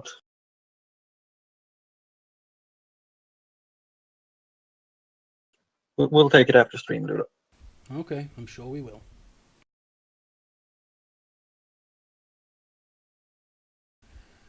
Okay. That is there. Okay. Yeah, Mr. Rich, that was possibly my favourite band of all time, the Beards. They are an Australian band and only sing songs about beards. You might think that they'd run out of songs about beards, but they have 4 albums of songs about beards.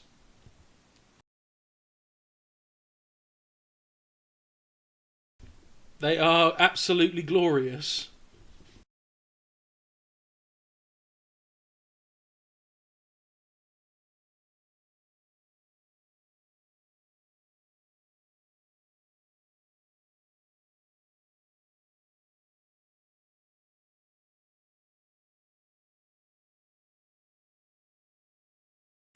So how's everyone else in the chat doing this evening? Well, I'm doing quite fine.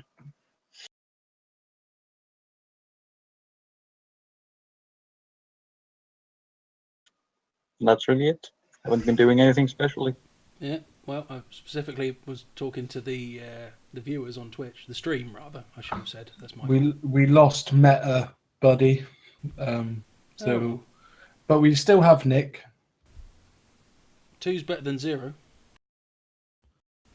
Is anyone not? Is everyone back yet? Don't think so.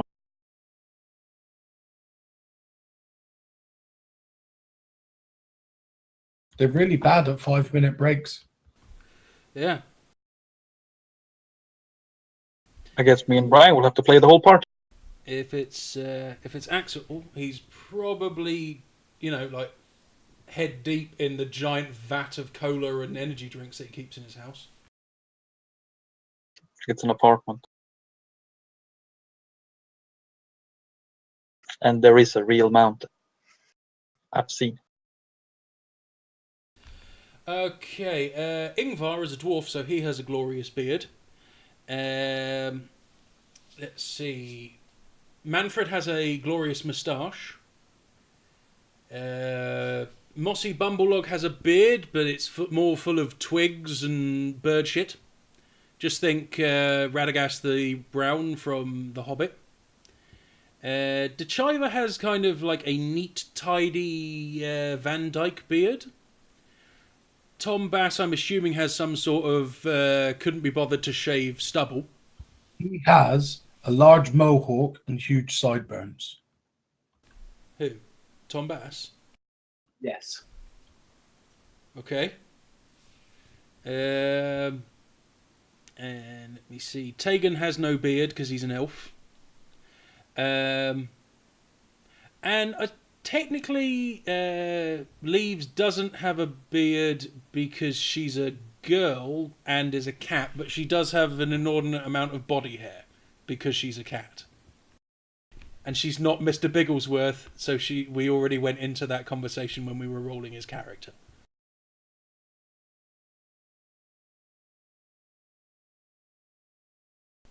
Green mohawk and facial hair. That's a interesting thing. Cough, cough. Ludo the gnome. Cough, cough. That was just a coincidence. Yeah, right. My arc character's called Tom Bass as well, and he's got a green mohawk and green sideburns. Okay, Axel, you back yet? Nope. Pete, you back yet? Nope. So it's just those two we're waiting on.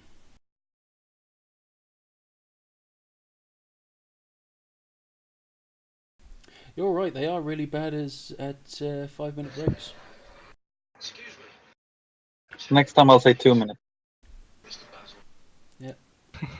It's Simon, the lightning pisser. Because he's quick, not because he pisses lightning. Actually, I do piss lightning too. Oh, that too. Excellent.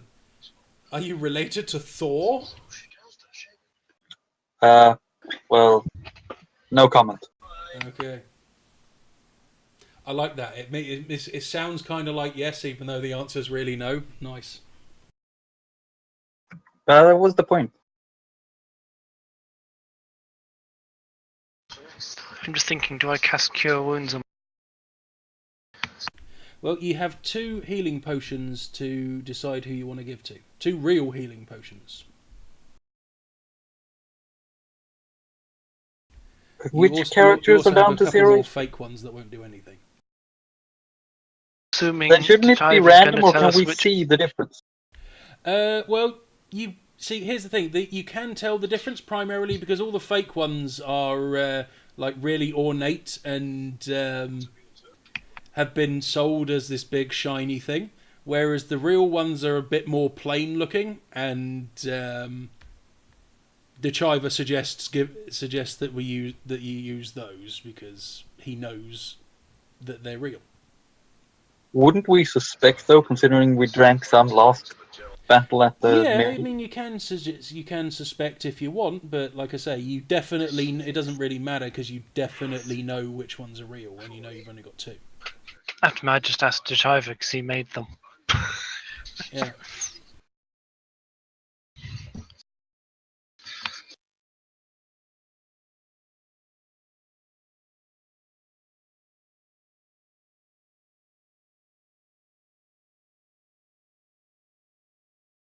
So, Brian, how was your day at work? Tiring. Back on your normal hours, though? Yeah, back on my normal hours, but still, it's a fucking horrible job.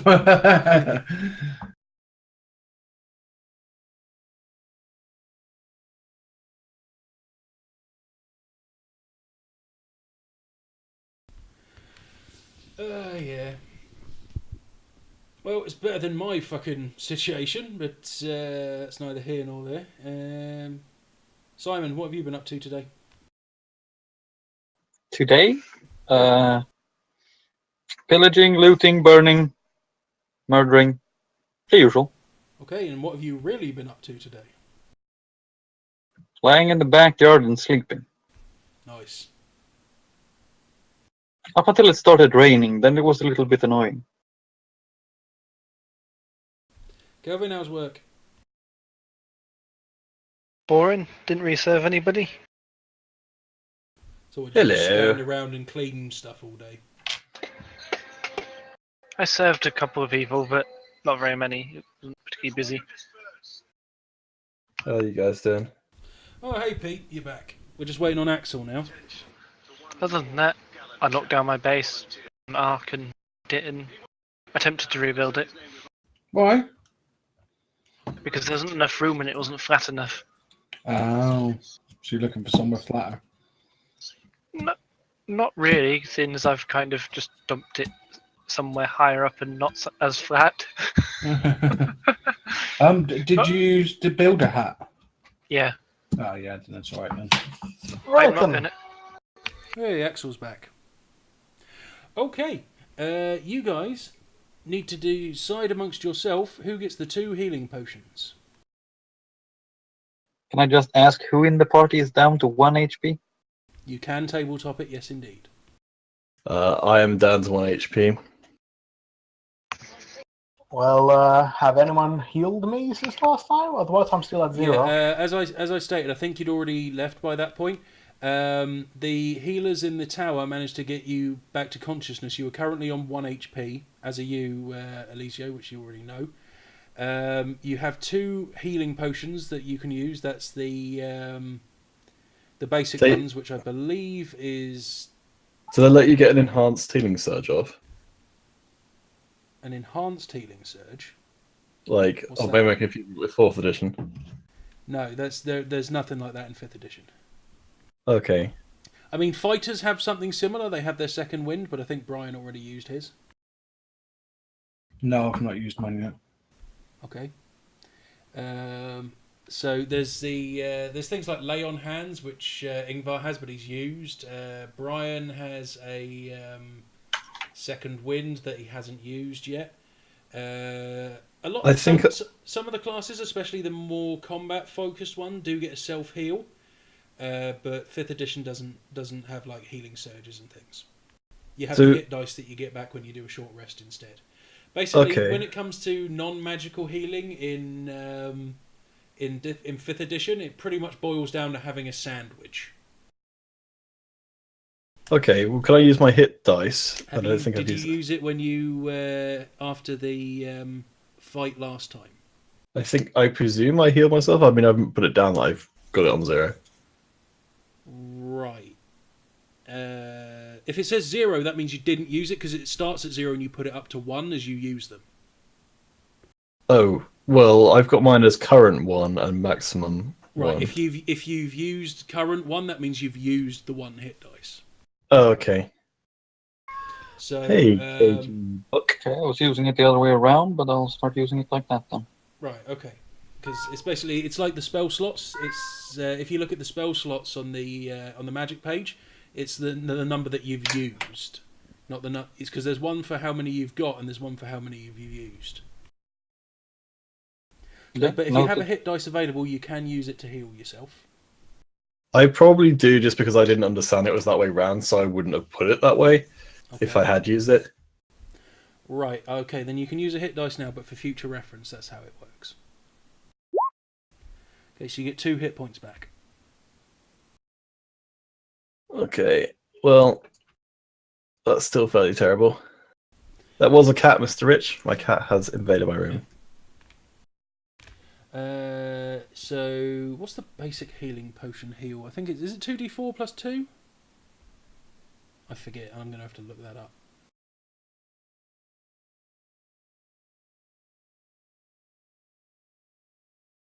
So it's our current situation that most people are okay, but a couple of us are on crap hit points. Yeah, I think most people all are up and about, but yeah. So you've got 2 standard healing potions, and the people that you give them to will regain 2d4 plus 2 hit points. Okay, we won't get any other hit points back unless we take a long rest. And when you get a long rest, it's basically reset. But a long rest is basically the day ticking over, so you get everything back. Do we have anything to do for the rest of the day? Yes, because you are still in a combat situation because you're in a tower surrounded by people smacking at you. Not at you personally, but at the gates and things. So you do have time for a short rest, which you're doing now because you're spending hit dice and you need to have a short rest to do that. So you've got time to rest and bandage yourself up and have a chat and such. Okay.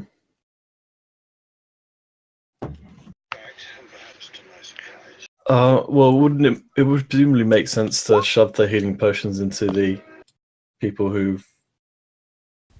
Right, did you not use your hit dice before? Oh yeah, shit, we only get 1 a day, don't we? Yeah. Currently, you get 1 for each level. Yeah, I know, yeah, sorry. Yeah, I just forgot about using it last time. Yeah. I suppose while we're lounging around, I asked Tegan to, at some point, teach me the Draconic language so my enemies can actually understand my foul language aimed at them. Well, you'd have to roleplay. It's gonna take some time, but yeah. Oh, I'd like to get in on that as well. That sounds pretty useful. Okay, learning a language takes a long time.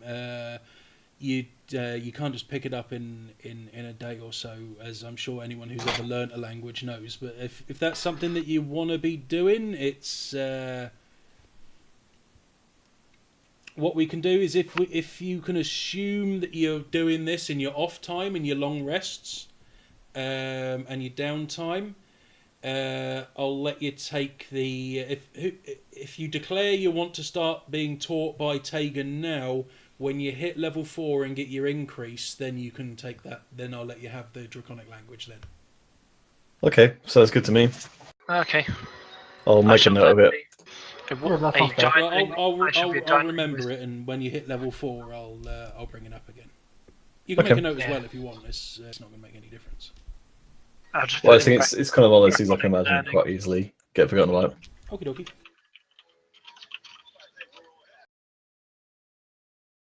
I'm going to be a walking linguist. Surely that would make you a cunning linguist. Did you see what I did there? You used a joke that's been used 1,000 times already. It's a classic. Shut up. I'm very lightheaded. I almost fainted having a piss today. I'm allowed to make bad jokes. What? That's not a good sign. Well, yeah, of course it's not a good sign. I just bloody... I'm fasting and I've got no food. Oh. So, yeah. Is it not after sundown?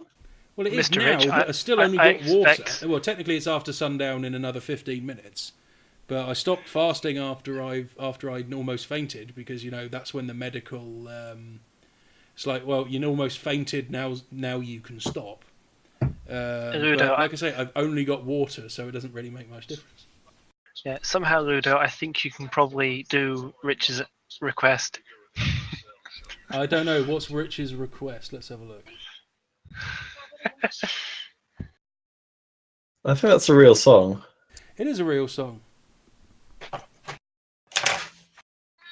Was he requesting it be played on stream or something? I'm not sure. I suppose I could play it later on. If your dad doesn't have a beard, you've got two mums. If your dad doesn't have a beard, you've got two mums. Two beardless mums. Yeah, I like the beards. He just wants the video to be named that in hindsight. Oh, right, okay. Okay, it doesn't really come up in this at all, but oh, sure. It just came out of nowhere. Like a ninja on a motorcycle.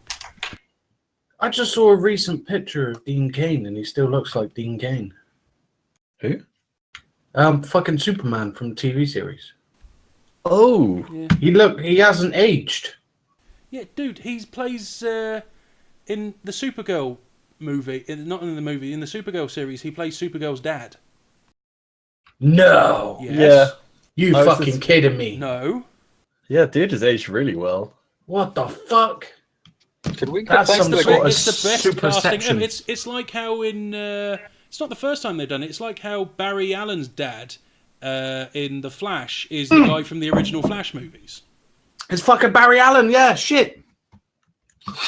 All right, let's get Anyway, back to the game. Hydra over. So who's getting these 2 healing potions? The dudes with the lowest health, one of which is me.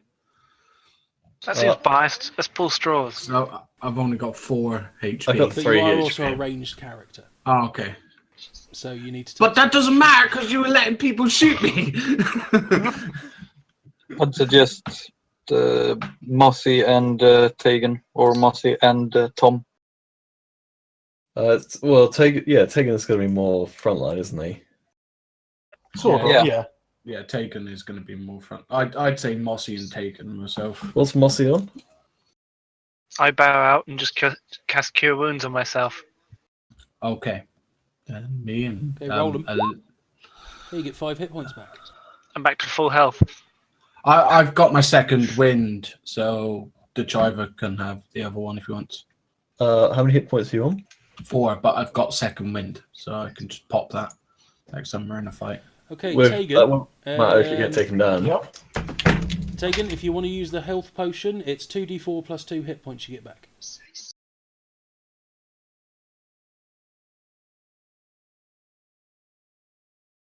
$2d4 plus 4. No, 2d4 plus 2.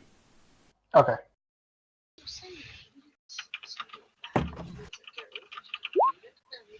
Nine hit points. Right, I'm back up to full. Who's getting the last one? I think we decided on the Shiva. Okay, to Chiva, 2d4 plus 2. I'm not convinced that Brian's not going to just take 4 damage and then not be able to use Second Wind. Second Wind is a bonus action, he can just pop it whenever he wants. Can he use it when he gets hit for 4 damage? If he uses it before he does that. He could use it if we get into a combat situation. Yeah. Okay. 7 hit All right. back. Cool, I'll put it back on 9. Magic uses left. No, I've just used it. You only get 1, do you? I have 2, but I used it previously. Oh, right, okay, fair enough. Okay. So after about you sit and you bandage yourself up for an hour and you're kind of leaning against the wall. Oh no, so much danger. And you're getting fussed over and given sandwiches and things by the locals, and they heal you up a bit so you're in a bit more state. And Mayor Nighthill's wandering around trying to calm people down because of the hammering on the gate, and he positions a few more people above the sally port so they can cover it a bit more, so they don't want everyone crashing in there again. The time is now about 3:30, 4 o'clock in the morning. You are all completely exhausted, and through the constant effort and combat, and it's been an absolute nightmare for the last 6 or 7 hours. You've been pretty much constantly on the go. You're just all completely shattered. Action.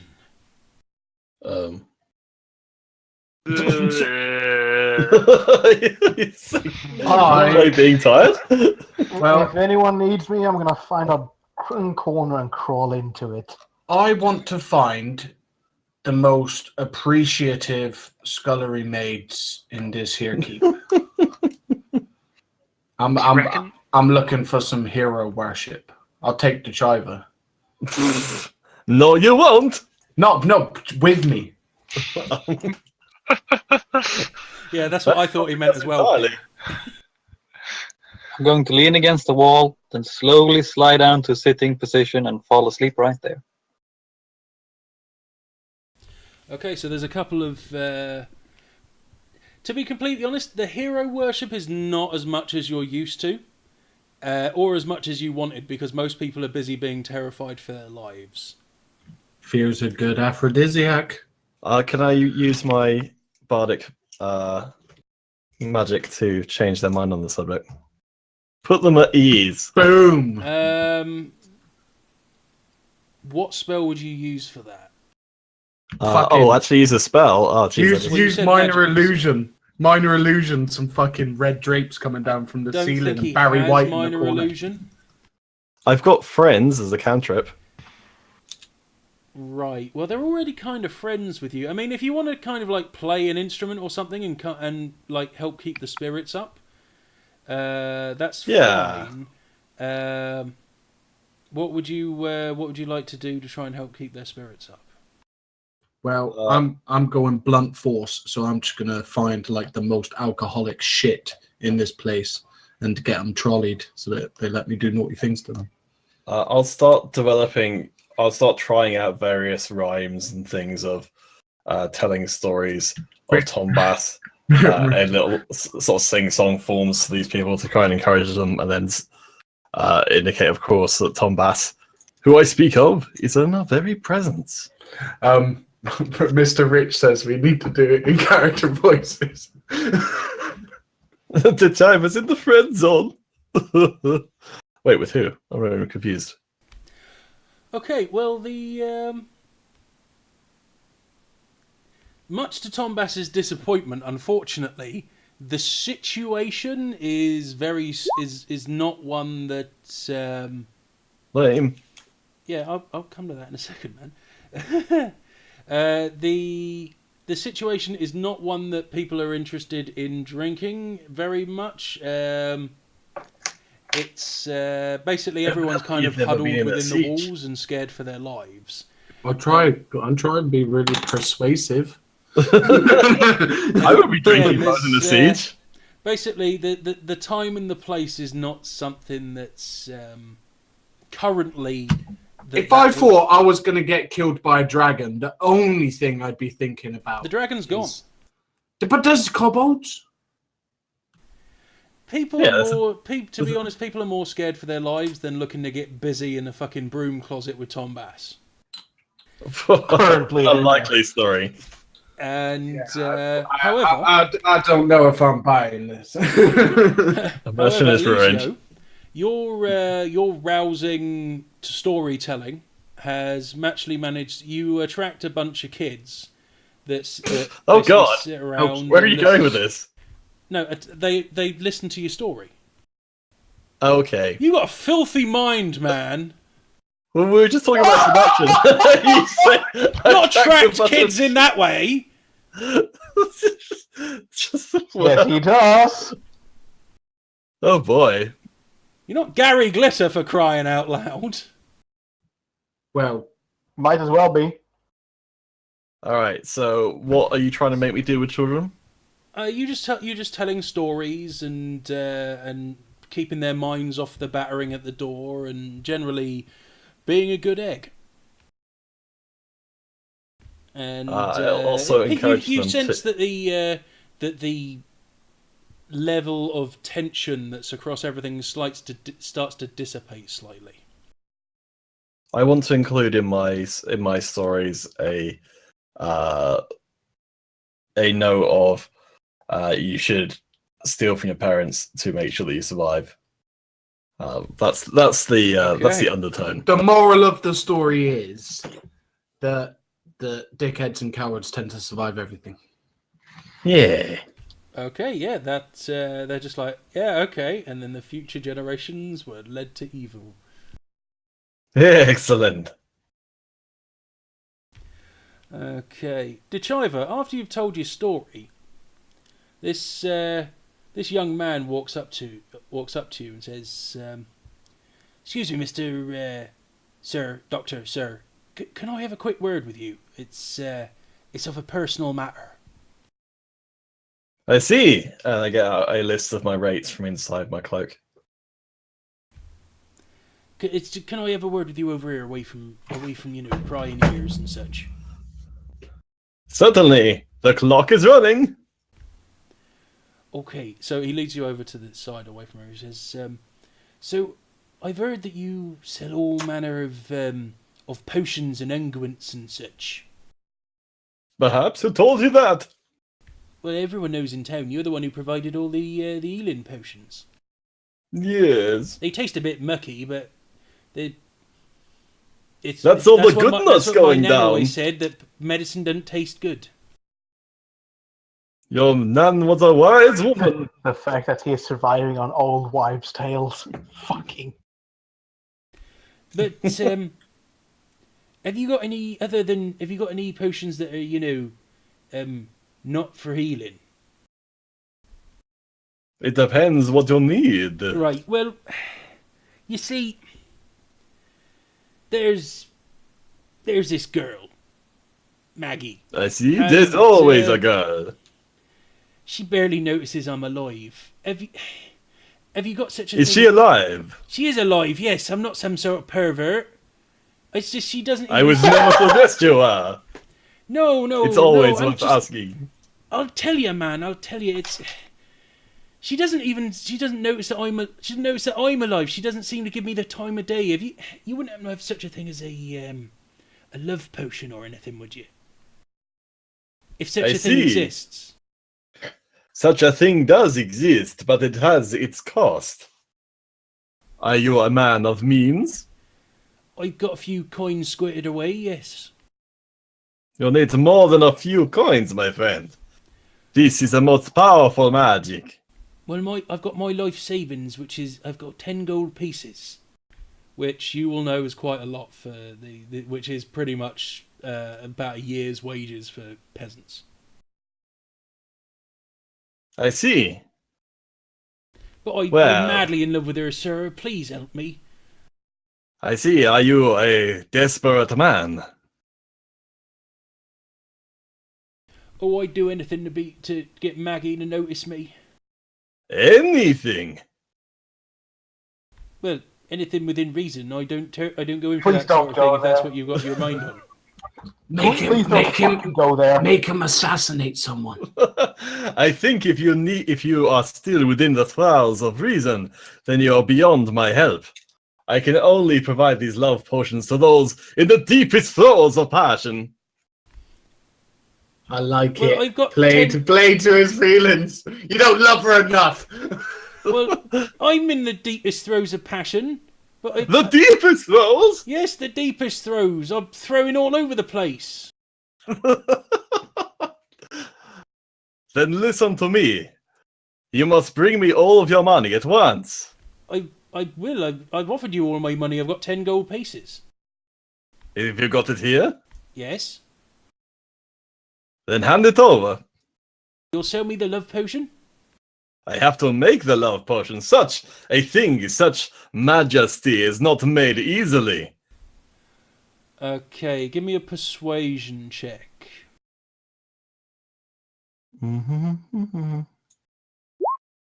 Oh man. Oh, hang on now. I'm no fool. I know how things work. He takes out his coin purse and he shakes it and he opens it so you can see inside. There are indeed 10 gold pieces in there. I will give you 10 gold pieces for a love potion, but I'm not paying up front. I'm not a fool. I know how you big city types work. Very We're well. all ignorant country bumpkins out here. I might be an apprentice cattle farmer, but I got my head on straight, sir. I can see that you're a very wise man. You are crafty and cunning. Surely no one could ever pull the wool over your eyes. No, they would never. Well, in that case, I will need some time to prepare. Return to me in one day. No problem, I will do that, sir. Alrighty then. Toddle off. He toddles off. Okay. So, let me see now. Leaves on the eastern wind is having a nap. Dechiva's defrauding. Tegan, what are you up to in your hour off? I'm selling hope.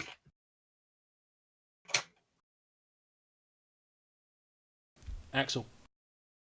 I'm sleeping. He's having a nap. Mossy, what are you doing? I'm draped over a barrel. He's also napping. You hope he's napping. Okay. Well, I hope he's napping and not doing other things to that barrel. I was thinking things were being done to him, but yes, that works too. Okay. Again, you got a dirty fucking mind. When Tom Bass strikes out, he gets drunk on his own, walks around the top of the tower, and he sings a depressing musical number. Hey? Have you actually got anything alcoholic? If I don't, I find some. There again, you're in the tower. There is none. Okay, I just sing a depressing musical number walking around the top of the castle. Okay. Could you give us a rendition?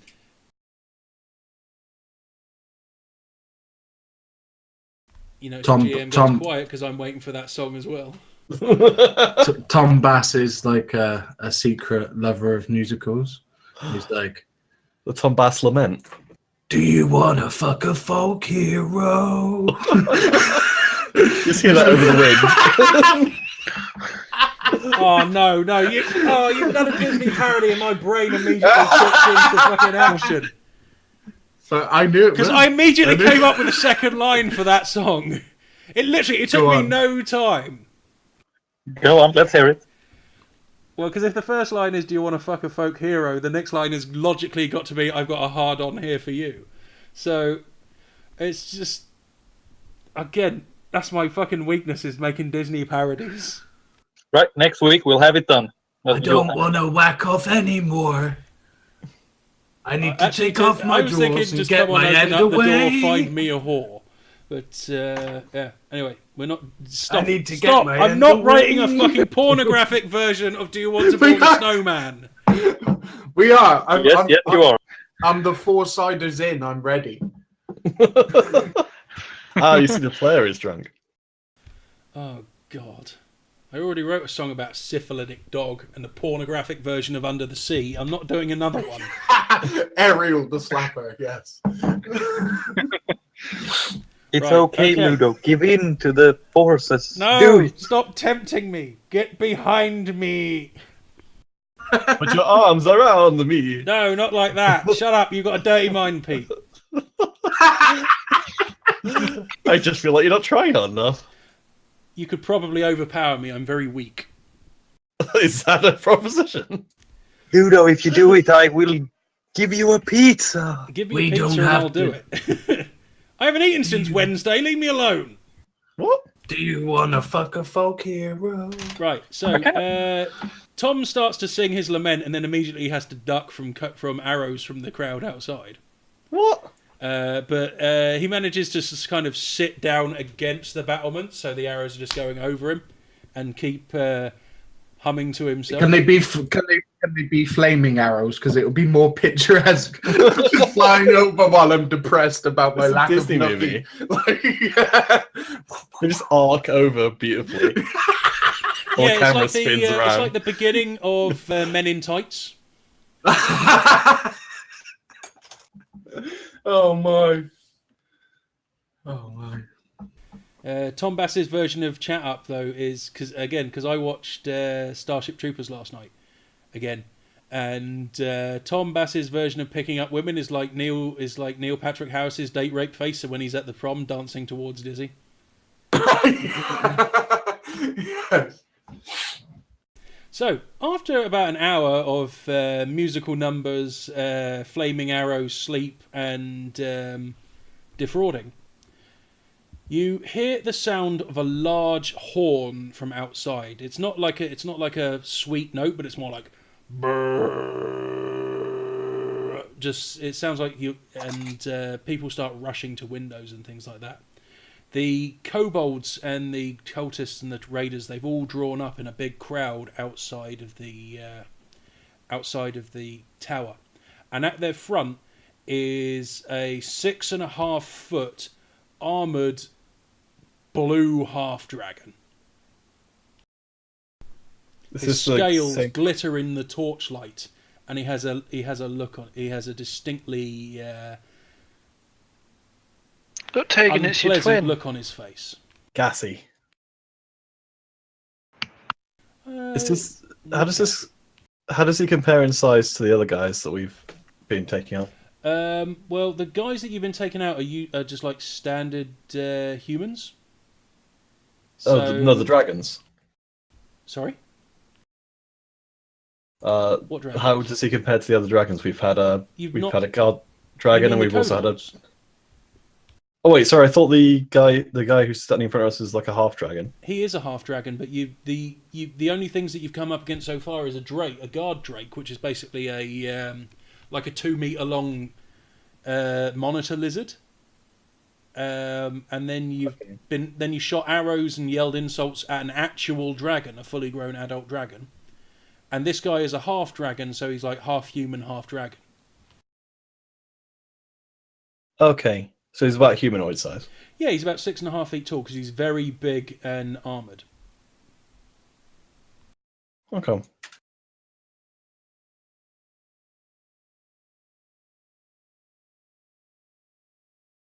Standing in front, as you can see from the thing now,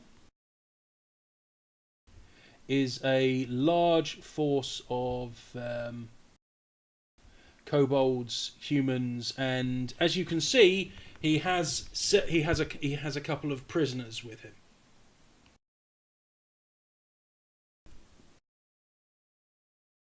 What do they look like? They're just villagers.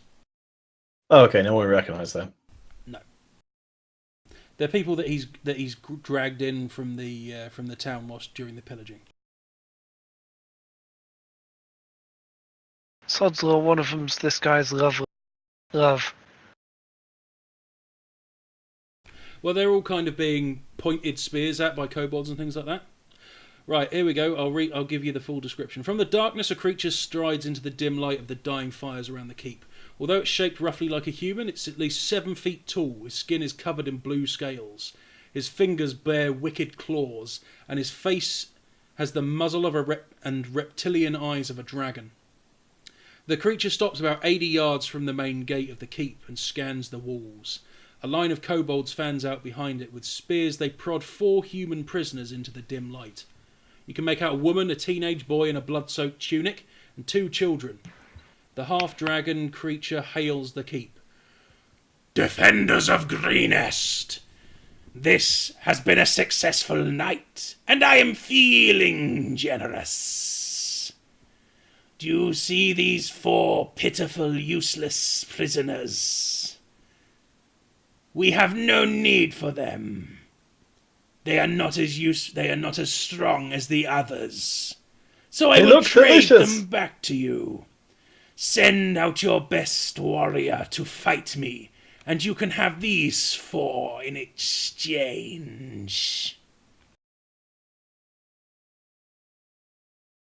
Right, Tom Bass, get out there.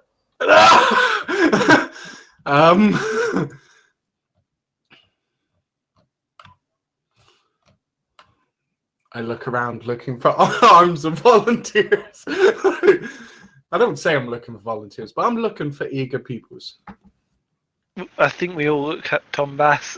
Oh, He's a hero after all. I go up behind him and I start pushing him forward.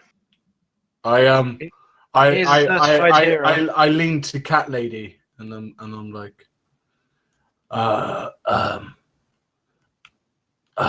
if I gotta do this, can I borrow your sword?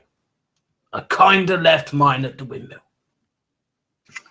All right, but I want it back afterwards. Thank you.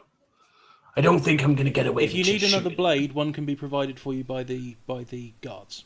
would it be a rapier? It wouldn't be a rapier, it would be like a longsword. Then I'll borrow the Cat Lady's. I will lend him the pizza slice. Okay. Just remember to bring it back. Mayor I'm Nighthawk terrified. scurries up to you and runs up to you and says, "My friends, you've demonstrated your prowess all this frightful night, and I am so grateful. I realise that this is an awful burden to ask you to bear, but any of you has a far better chance to defeat that horror than my militia have. Please, will you help us one last time?" Wait, why are we even considering this? Why don't we just shoot him? We're in a castle right now. If you shoot him, they'll slaughter the prisoners. Yeah, well, If we go out there, Tom Bass is going to get slaughtered and then we'll all die. No offense, Tom Bass. He said he none- wants to none have a, taken. he says he wants a duel. He wants to duel because he thinks he will win. well, I mean, maybe if you sing a rousing song from the battlements, wink wink, and maybe a couple of the other guys sing some words of healing, wink wink, we could put this in my favor. Are you sure you want to do this? This seems like a very poor idea. Tegan is going to slightly lean forward in his very blurry and tired state and look at Thomas. Is there something wrong with your eyes? You seem to be blinking an awful lot. I drank a lot last night. But so you said there's kids out there. Yeah, there's 2 children, a 12-year-old boy who's already wounded, and his mother. Okay. I'm gonna put it out just so the party knows, character-wise, Tom Bass really is a good person. He's just really lazy. And cowardice. Yeah, but he is he's fucking written in the stars that he's going to be a hero. So he actually is a really, really tremendously good person. And kids and stuff, it's too much. I'd rather not be a hero. I'd rather hero on my own time than be pushed into being a hero. That's why I'm pushing you into being a hero. But I can't leave like injured kids and shit out there, but like them scaly dickheads. Tell him he has to send in the kids before you do it. That's a really good point.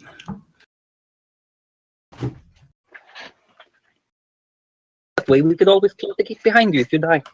Dragon person, Send up the women and children, and you have a deal. I will come out and fight you. It is good to see that you have a worthy champion. I will make this deal for you here. I will release the 3 young ones, but the woman stays. You have my word that she will be released whether you win or lose. But she remains as proof against your bows. Fine. Then we shall duel, you and I, champion. I hope your words are as good. I hope your arms are as strong as your words. Oh, mine fucking are as well. Shit. Daddy needs a new pair of dragonkin skin shoes. He's not dragonkin, he's half dragon. Different. Yeah, same difference. He's scaly. Make a scarf out of him for me. Just need a new Okay, headband. but yeah, I'm gonna need your help, lads. Like, if I go down for this, I'm gonna need you guys to like bomb all of the magic shit on me. Do you Fucking have drop any that magic goo on my head. Do you have any How about no? You're going into an honorable duel. You're not getting any help. He's a fucking dragon. You're being I'm ridiculous. just a Why dude. would we want to make this a fair duel? But he's Thomas. That and the, Yeah, fact, that he you and the guys- fact that he just said that the woman is being kept as proof against the arrows, which means that he's probably going to No, kill the I- hostages if you interfere. I'm not suggesting we interfere during it. I'm suggesting we interfere before it. How high is this wall? About 30 feet. Okay, I will not vault over it down onto the ground. I'll come down and walk out the gate. Wait, before you do that, I'll give you Bardic Inspiration, because there's no reason for me not to. He never used Bardic- the last Bardic one. Inspiration is literally just shouting, encouraging shit at people. So you could Yeah, just but it stand on lasts- top of the wall shouting at me like, hey. I was going to ask, do you have any clubs or quarterstaffs? I've got the pizza slicer now, so I could pizza slice. Okay. I hope this dude's Slice cooked him into pepperoni. tiny bits and make a scarf for me. I want a scarf, man. Make me a scarf. I am slightly angry that you're using a weapon called the pizza slicer when I am just a poor, penniless Ludo. But if you write the song, I will donate the pizza after the stream. What pizza? What song? If The you have photographic version of Let's Know. Oh, Or, God. You know that's just going to make me do it. Yep. Yeah. People better start donating pizza money if I'm gonna write a fucking Disney rip-off again. I'll sing it if you write it. You know I will. But yeah, before you go out, my Bardic Inspiration lasts for 10 minutes. So there's no reason to set him off by doing something which he doesn't understand. As I walk out the door as well, I turn to you, the driver, and I say, I look deep into your eyes and I go, Inspire him before he goes out, though. Yeah, I go- I'm going to put the Bardic I go- Inspiration out. I go, if I die, delete my browser history. Oh, you're making the broth. All right, I'll sing you a dirge as you go out. Burn my journals. Donation made, Ludo. He's going to die. He's going to be burned on the fire. Choose the driver, you dick. I'm just setting expectations. Oh man, this is like the most stupidly heroic thing Tom Bass has ever done. Ludo. I ain't even got my baby armor. I thought Tom Bass was a sensible man, but it turns out I was wrong. Wrong! Children, man. Did last night count as a long rest? No. Fuck! It was an hour. Ludo? It wasn't last night. It was an hour. I thought everybody was sleeping and stuff. No, they had a nap for an hour. Fuck! Ludo, pizza donated. Oh, cool. Thank you very much. Because I got 4 HP. I love you all. Are you buying HP I tell you with what, as pizza? you're going out, someone gives you a health potion because otherwise it's just not going to be fair at all. Okay.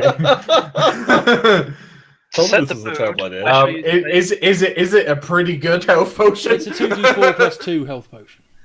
Hey? It's a 2d4 plus 2 health potion. Okay. We will remember him. And you have the d6 inspiration from thingy. That's okay. Also, to help set the mood, I use my druid craft and wave my arms and light all the torches on the top of the Well, fort. you can make them flare a bit brighter, but they were already lit. Hey, come on, man. Give him a sense of drama. Yeah, okay. As you exit the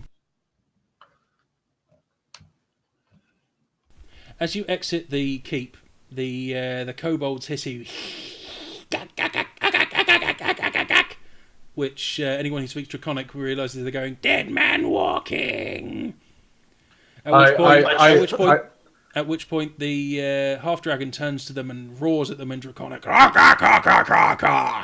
which is silence. This is going to be an honor duel. And he turns back to you, and in common he says, "You are a brave human. What is your name?" They call me Tombas. I have heard this name. This duel is getting better by the second. My nipples tingle in anticipation. That was definitely in the module. No, it wasn't. I am Langdedrosa Cyanrath. Know my name. I shout down, what did he say? His name's Langdedrosa Cyanrath. Of course it is. Because D&D names. Well, Mr. Langdrosa Cyanrath. As you, he releases the 3 kids and they run past and into the keep. Then he turns over his head and turns over his shoulder and he yells again in Draconic to the group behind him.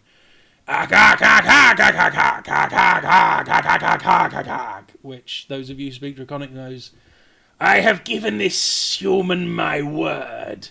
The woman is not to be harmed unless others interfere in my duel. Win or lose, she will be released. And then he turns back to you and just explains what he said in Draconic. Do we hear that, or do we have to find Tegan? No, all of you can hear that, and I'm assuming people in the keep who speak Draconic are translating. I reach forward a hand and I go, It's a shame we couldn't have met under different circumstances, pal. You are brave enough to fight me in a duel. I believe it could have been entertaining any time. And he reaches out and shakes your hand. Bromance. Three lives from my one is a worthy sacrifice. If your arms are strong, you may yet have victory. But it is in the eyes of the gods who wins now. Brian, roll for initiative. I hope he's level 1 as well. How many of these guys are there? Lots. What? This could be the final session of Tom Bass. Sorry, how many people does this guy have with him? He has lots with him, but again, this is a one-on-one duel. But I mean, in terms, 10, 20, 30? Can I point out? Yeah, he's got a lot. He's got about 30 or 40 with him. Okay. Can I ask a question? Did you mention, was it for honor or was it to death? It was for honor. It might not be his last. Maybe. We'll find out soon. We'll find out next time on Dragon Ball Z. I am not Kyle. Well, at least do you want to roll for initiative, Brian? Yep. Shit. Okay. Cyanrath draws his greatsword. What?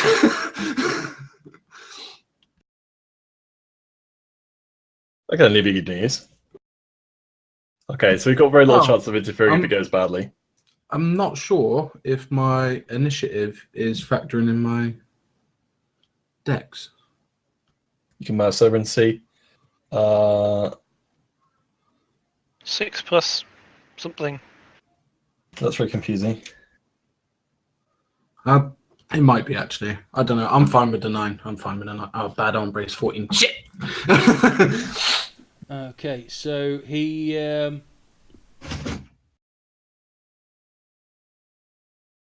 gestures at you to pull out your weapon. I pull forth the pizza cutter. I can pull out my weapon. Let's You've got a dirty mind, Pete. I'm amazed nobody else was on that immediately. You whip out your prodding stick. We're all aware of that comic where that character fails tests against an orc warlord and they end up getting married and shit, right? I'm just thinking, do I stand on the... Can I hear this being said? Yeah, you can all see and hear this. You're watching out of windows and from the keep roof. Do I stand on the battlements and wave my kilt around? You can very much do that if you want to. Okay. You draw your weapon. Cyanrath lunges forward, swinging his blade in a large arc and rolled a 3. So does 9 hit you? No. Okay. Tom nimbly jumps back from the great weapon arc and then tries to dart under the Actually, I reach over and pull it and try to stab him down through the collarbone. Okay, go for it. Roll attack.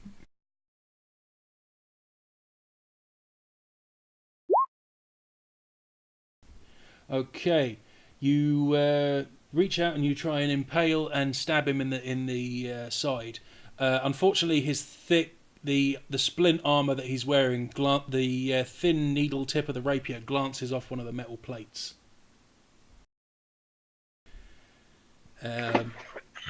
Swinging keeping the swing that he already missed you with going, he brings the great sword round in an arc and attempts to cut you down in a large swinging diagonal slice. And does 13 hit you? No. Okay, once more you manage to avoid the blade. I'm going to, as he swings down, and I kind of like lunge backwards, and the blade passes over my chest. I'm going to try and slice across the back of his leading sword hand to just kind of try to cripple his hand up a little bit. I'm not going for a cold attack; it's just fluff. Okay, so are you going to try and disarm him? No, because that put shit at the disadvantage. Okay. I was saying it's just fluff. Just fluff. Okay. Make it hit his wrist or something if it does hit. Which it definitely doesn't. Yeah. It's too small an area. As you take advantage of his long swing and try and cut him across his hand, he sees that that's what you're doing and manages to force his arm quicker and parries your blade with the pommel of his sword. And then he uses that to uses the angle to try and ram the pommel of the blade directly into your throat. Everything in this is sounding like the porn version of this fight. Stop it. The fuck are you thinking about? He rams it into your face. You grasp your weapon firmly. Depends. Use cover the your job is... We'll cancel it out. Your job is to have sex before the next fucking session. Just because you sang the internet is for porn does not mean this game is for porn. I think very much differently. It's on the internet after all. We can notice. Yeah, he rolled an 11. Nope. Okay, so he tries to pommel strike you, but you manage to whip your shoulder and side ahead. Your reactions are too quick for him. I'll go as soon as he's come in really close. I'm going to try and go for a run through on his stomach. Okay. Like, so as he's coming down to smush me in the face, I'm going to try and come up. And I also remind you that you've got your, you still have your D6 inspiration roll. Yeah, I know. And also, I also want to remind everyone that who might not realise this, but inspiration re-rolls are actually transferable. So, Pete, if you want to give him your re-roll, you can. Oh, okay. That seems like that's quite good. Okay, so the as he comes in close, you step through his guard and jam the pizza cutter towards him. Shut up, Pete. He sees it coming and manages to kind of step aside, but you still manage to nick the his right side and cut a gash in him. As I do it, I throw him a cursory nod of like respect, like this is the bromance of the century. Okay, you both step aside and Tom. Yeah, I'll back off. I'll back off and kind of. You step about a couple of paces aside, and Tom raises the pizza slicer up in the air, and there's a cheer from the crowd, and a hiss of anger from the. There's a cheer from the defenders on the keep, and a hiss of anger from the cultists and the kobolds as they realise that Tom has got first blood over their over Cyan Wrath. Can we contribute in like a cheering score and like have like a pro wrestling kind of thing? If you want to try and yell encouragement to him, you can. Yeah, let's. How do we do guys? that? Role play me some encouragement. Just one each of you say something nice, please. Yay! He's using Bonetti's defense. Use Kappa de Ferro and you will strike through. Make sure to wound him before you die.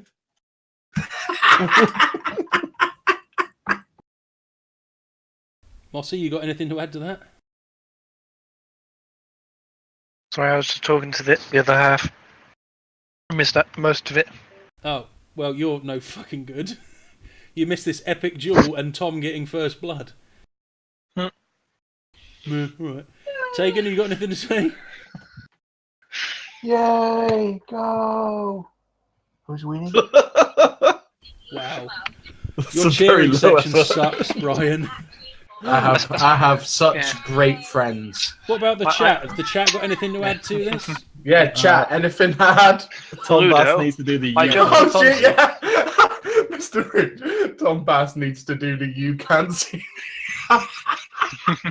That's almost certainly Ludo, going to work. I jump up on the battlements, turn around, and wave my backside at the enemy.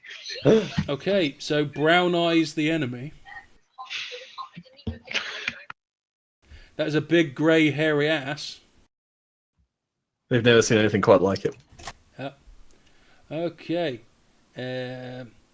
Cyanrath snarls a little bit. This is more interesting than I thought. Now I've seen buttholes. Not that! He's talking about the fight! What's wrong with you, Pete? The best thing is that Pete nearly got the accent exactly the same as you were doing it, so we were just kind of led on straight away. Stop ruining this awesome duel, Pete! You bastard! Tom Bastard.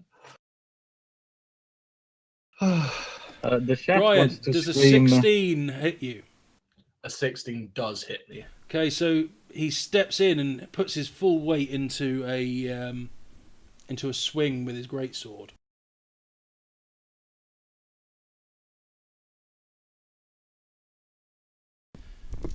And you take 6 points of slashing damage. Okay. Ouch. Oh, Mr. Rich thinks the dragon needs to hunt me down. I'm not quite sure. Holy shit! Greatswords do 2d6 damage! They could kill me in one hit, Ludo! Yep. All right. I think he knows. That's probably why he chose the weapon. I didn't choose the weapon. Maybe the module thought we wouldn't be dumb enough to actually fight this guy. Yeah. All right. Maybe the model thought there would be a tank out there. How's he do it? Oh, right. The blade comes down and it slashes you right across your left arm. It opens up a long gash down it. I will, using the momentum of the hit against my arm, I'll use it to spin myself around into an arc to try and slice at his neck and his face and that. Okay. Fucking come on, piece of shit, god damn it! God damn it! Can I use your reroll, Pete, please? Yeah. Yeah, have it. I'll take my inspiration off. You've still got your thingy if you want to use it. I just point that out. Oh yeah, bardic inspiration. Yeah. Yeah. I'm gonna use my bardic inspiration. That's a D6. And they say that a hero will save you. Okay. As you spin around, you lash out with your right hand and the rapier, and it manages to gouge a long slash down the meat under his right eye, leaving a bloody gash bleeding freely from his face.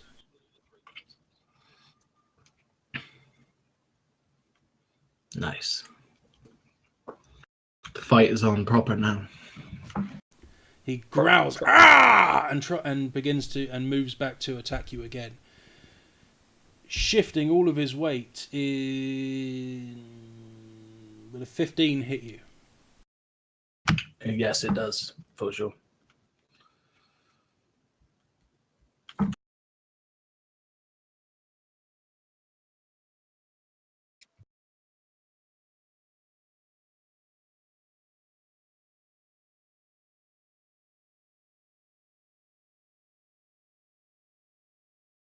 You take 15 points of slashing damage.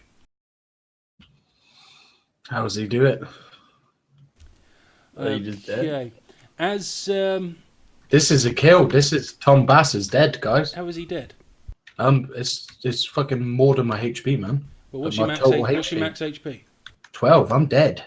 You Tom took Bass is 15. out How of many, the game. How many hit points did you have? Hey, How many hit points 6. did you have? 6. That's not a kill then. I thought it was If he brought an you to attack. 0 and then had your full HP left over afterwards, then it would be a kill. I thought if it did your maximum health in one attack, you're dead, instant dead. That's what the rule is written as. Oh right, yeah, it is, isn't it? So I'm dead. I'm character out. Are you sure? I thought I was reading it that. No, it's if it does if it does over your max HP in one hit, you're dead. Oh. Where's that rule? It's in. Because I it's read in it that standard, say you isn't had it? 6 health and you took 18 damage and your max was 12. Yeah, that's what I That thought would it kill was you. as well. It's if it That's takes how I your understood max it too. health down full under one. If a hit, if you're at 0 and then you lose your full damage in one hit, that's an insta kill. And since you had 6 HP, it takes you down to fucking minus a lot, but it takes you down to 0 because you only go to 0. But it doesn't insta kill you.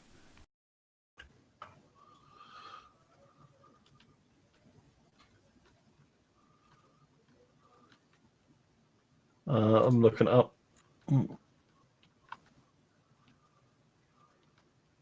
Oh yeah, that's right then. So how much did it do?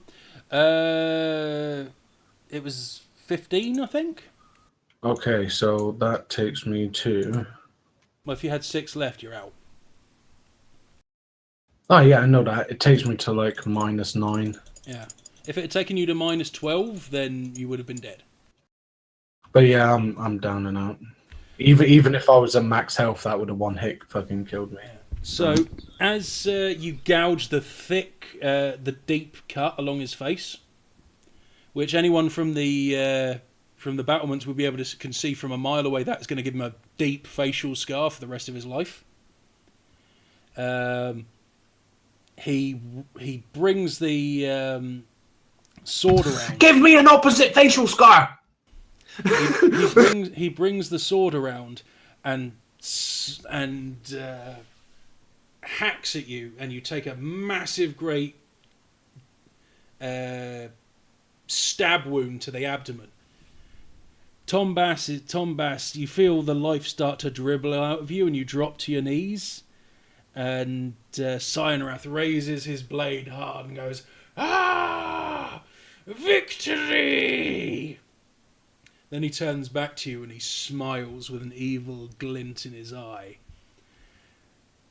And he raises his, and even though you're barely conscious, like just a dribble of life left in you, he says, "This is for my own personal enjoyment." And he slashes out at you again in a large double arc. You take 2 death fails. What? Oh shit! Yeah, attacking someone on the ground is like It's down basically death it's an instant critical, and if you take a critical hit, then when you're down, you take 2 death saves. So you take 2 death markers as he cuts a giant smash. Right, you've seen One Piece, yeah?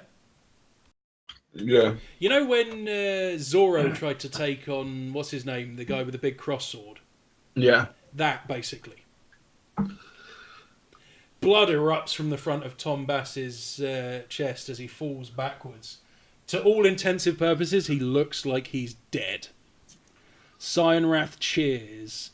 The crowd behind him cheers, and he walks up to the woman, grips her by the shoulder, and then shoves her in the direction of the fortress.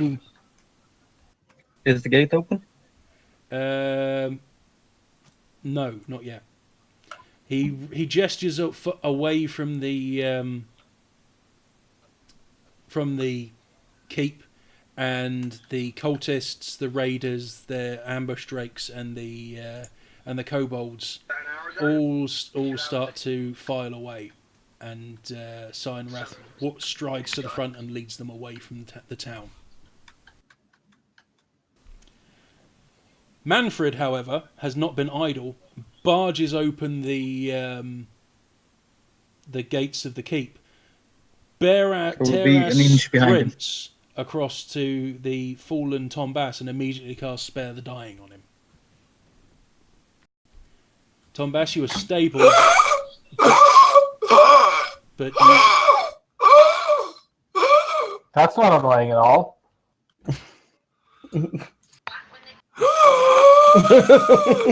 Am I able to hop onto the gate and down it to give Tom Bass a hand back into the keep? You I was going out there to pull him in. You're all able to. The Cult of the Dragon has left. You are able to drag Tom Bass in, and Is a woman safe, Manfred? Mustache says yes. Must you ask the question? And my words. I don't know why you must ask. But yeah, I look in his eyes and I go, and I'm okay with this. And I just like close my eyes as I fall unconscious. And he closes his eyes for the last time. We'll drag that way. Okay. Who wants to live forever?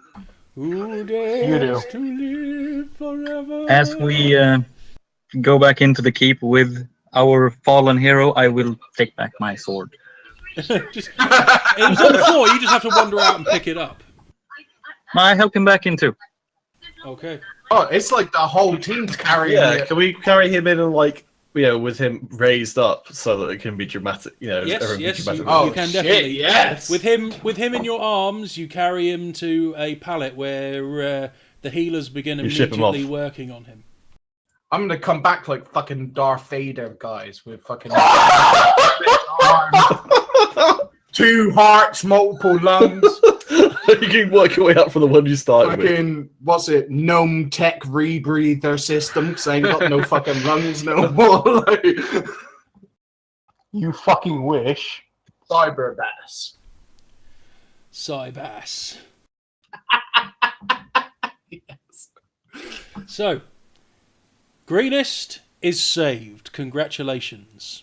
You finally get to have your long-earned and hard-earned rest. You can now take a long rest. Does that mean we go back to full HP? You get everything back. Excellent. I'm going to be such a mess. You heal up. The healers and the people of the town, after waiting the night to see who's if anyone's able to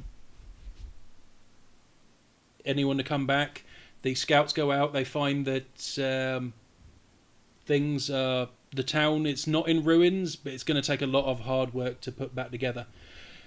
Tom Bass is stitched back together by the town healers and the clerics. They work on his thing. He will, however, always have the massive, deep scar across his chest as a reminder of his duel with Cyanrath. I will sit and wait until he wakes up. Cyanrath needs a cool character portrait because this shit ain't over, guys. The instant he wakes up, I will give him a slight tap on the cheek and say, next time, get into your quartata. It helps with defense. The what? And then I give him a kiss on the cheek and go leave. Hey, You got some pussy. Your fur feels excellent. I've already left. I think I might be in there, guys. I think so. He got some pussy. Because she's a cat. It was too on the nose. We got it. We just didn't want to Look, respond you've to been it. making ram in the arse jokes for fucking ages, Pete. Yeah, he took the joke to its apex. Then you just kind of You're on the down thing. Fuck no!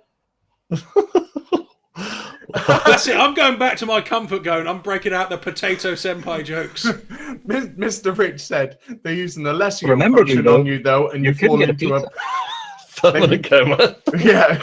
They're using the lesser potion on you though, and you fall into a permanent coma. Just the like a night grandma passes. used to make. And you're still It's a resting healing up. coma. order your pizza. The night passes. You're still resting up. The next day comes, and everyone and people have started to spread out into the town, finding out what's missing. The seven of you are still up at the keep, where you've been resting and recuperating, having your wounds stitched and cleaned, and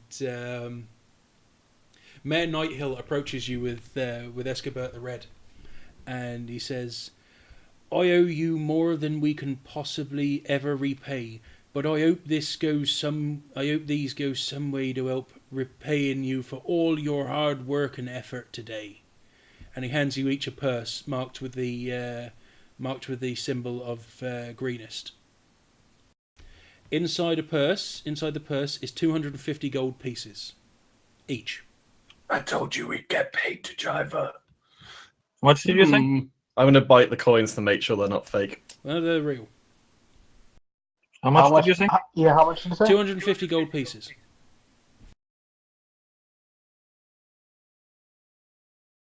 Each.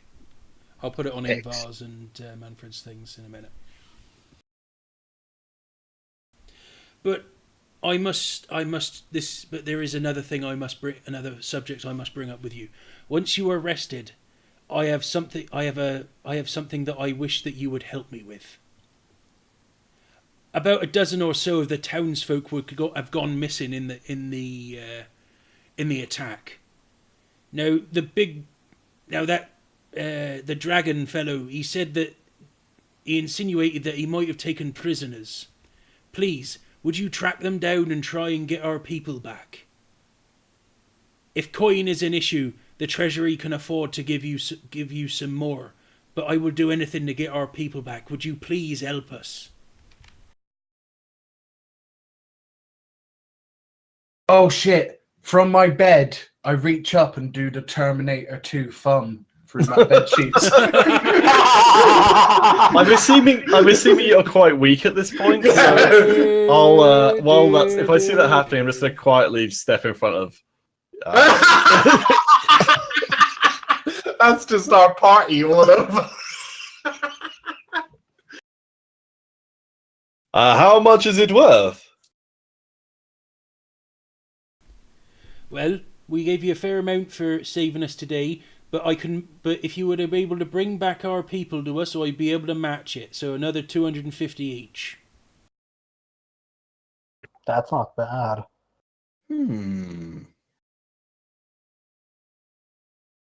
That would tap us out, but it is worth it to be. It is worth it to have our people back. Well, we're finally into the era of actually talking about money before we do quests, which is nice. It sounds like a great offer. Of course, the great hero Tom Bass will take on this mission. Tom Bass coughs blood. Perhaps we need a little time to recover. Well, that's fine. But please, we've got magical. We've managed to find our cleric again. He was locked up in the temple with a load of people. They managed to keep everything battened down. Magic healing is not going to be a problem now, but please, we must hurry after him before the trail is cold. All right, what do you guys think? We rest up and then we move. Yep. Somebody That sounds like a great idea. I think he's saying, I want more money. No, he's saying he agrees. Shut. Hit the hat of Deceiver. He's saying he wants his share to go to. He wants what? He wants his share to go to an orphanage. Ah, okay.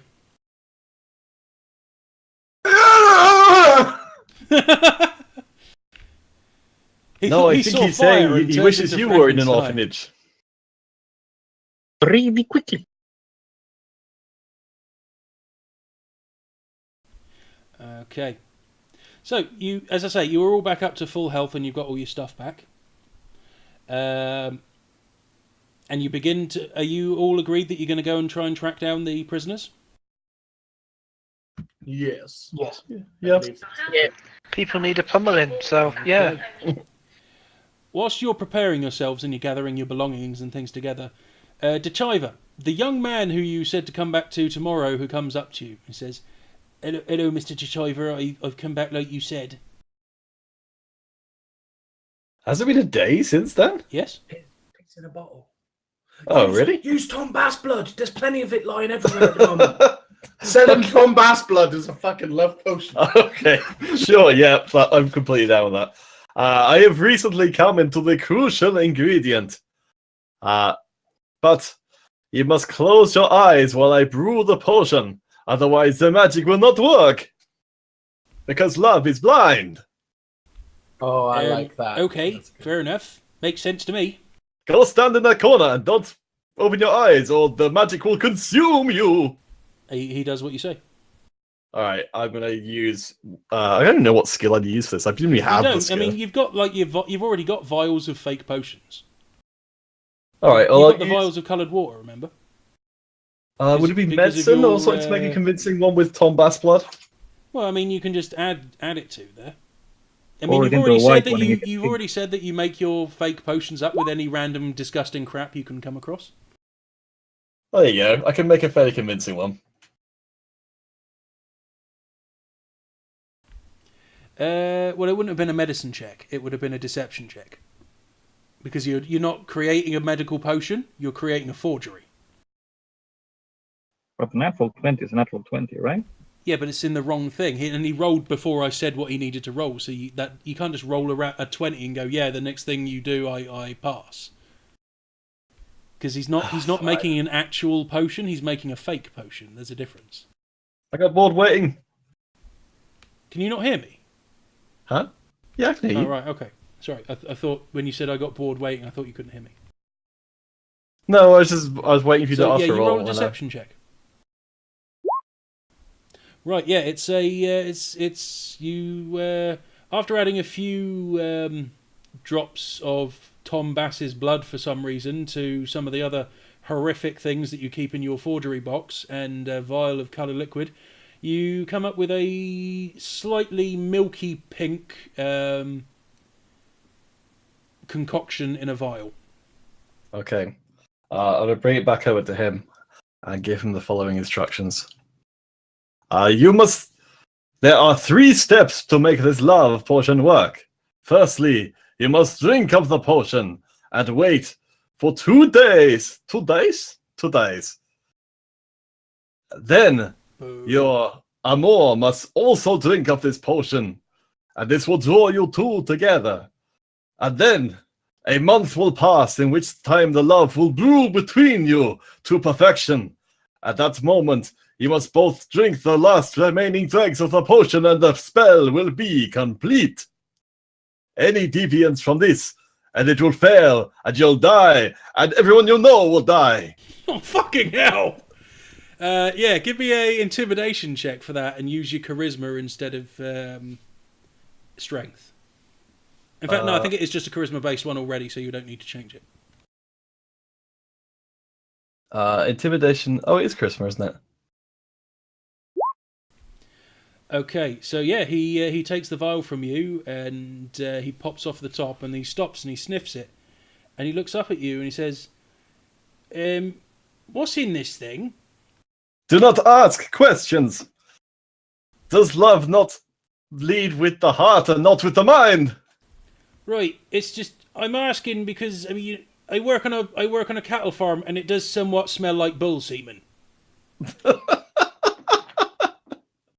Is it not said that the bull is the greatest lover of all the animals? Not that I know of, it's not. Well, that's why I am the brewer of potions, and you are the filthy peasant. Now give me my gold before I get angry and strike you down with my witch powers. All right then, sir. And he takes a swig of the potion, and he immediately goes, "Ah, ah." You must keep love down. You must keep love down, or it will never prosper. And he hands you the purse of 10 gold pieces. Excellent. Jesus Christ. 2 days to skip town. Okay, cool. No, I've got quite a month bullshit. to skip time.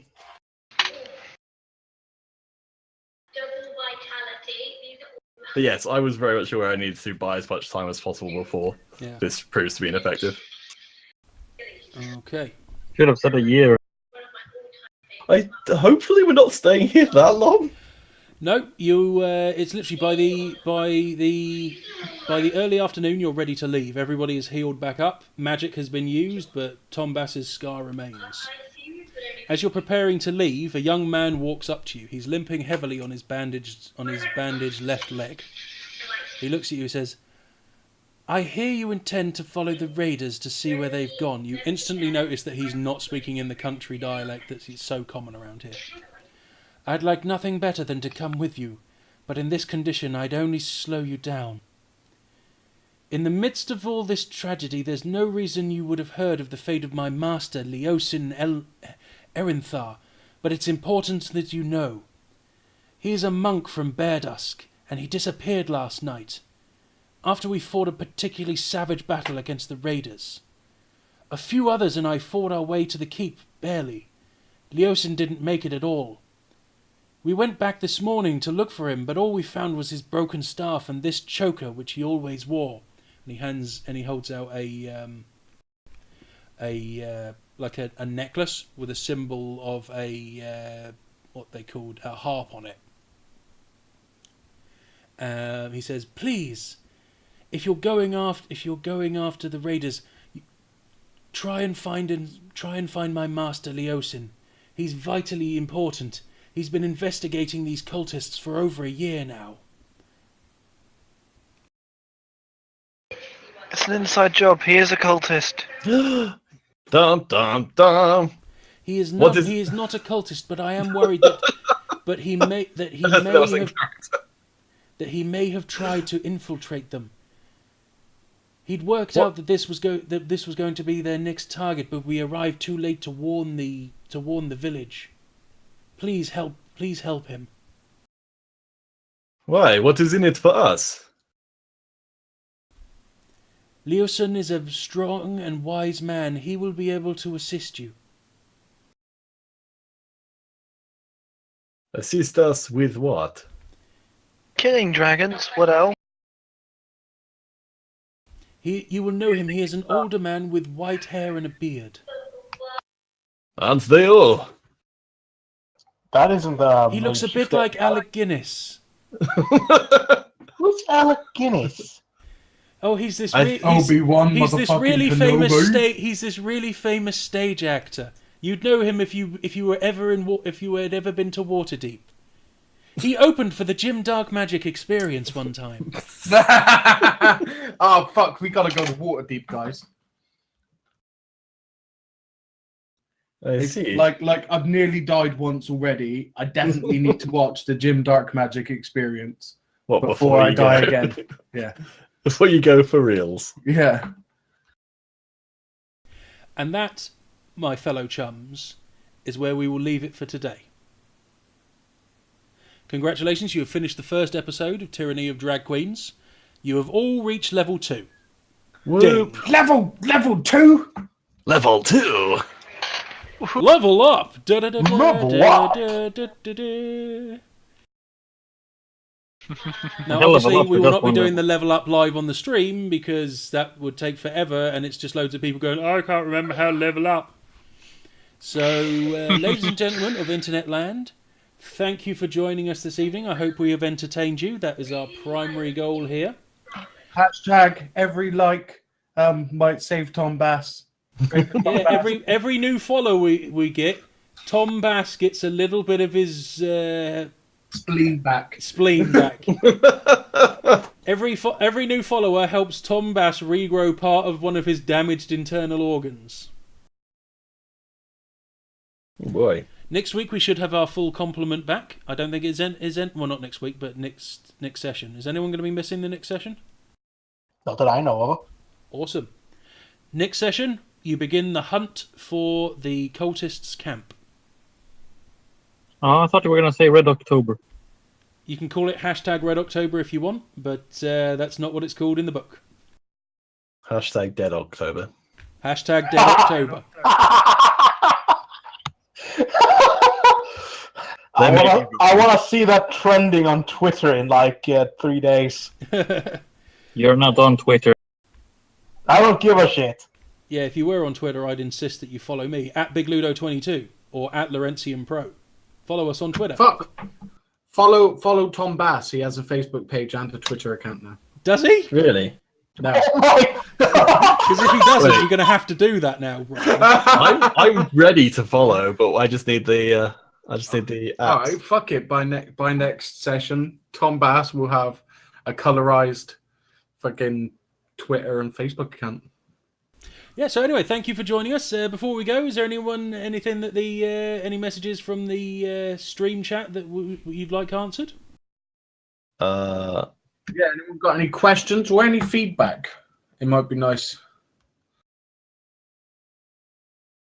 Tom Bass, I'm your biggest fan. It's the I love you, man. Mr. Rich on number 1. But Fulcro, I don't remember Fulcro. Thanks for hustling with us. Okay, well, ladies and gentlemen and ladies, thank you for joining us. Again, like always, this video will be up soon on the Big Ludo 22 YouTube channel because they eventually get removed here from Twitch. If you're interested, we start the actual missions of the Dark Heresy game that we're playing next Friday. Get to see the crazy adventures of a bunch of cyberpunk motherfuckers as they try and lasgun their way through the universe. Yeah, if you follow me on Twitter at twitter.com/BigLudo22, then you'll also. I always announce when I'm going to do a stream. I do streaming for. I'm doing a playthrough in my Metzen persona of Mass Effect Andromeda at the moment. Thursdays I usually play some games with Axel in the O200 Club. I try and do it on Wednesdays as well, but the other guy in the O200 Club is remarkably shit at turning up. But yeah, please join us, and we hope to see you next time. Bye, guys. Bye. Spooky. Yeah, and finally, good evening, and good beards.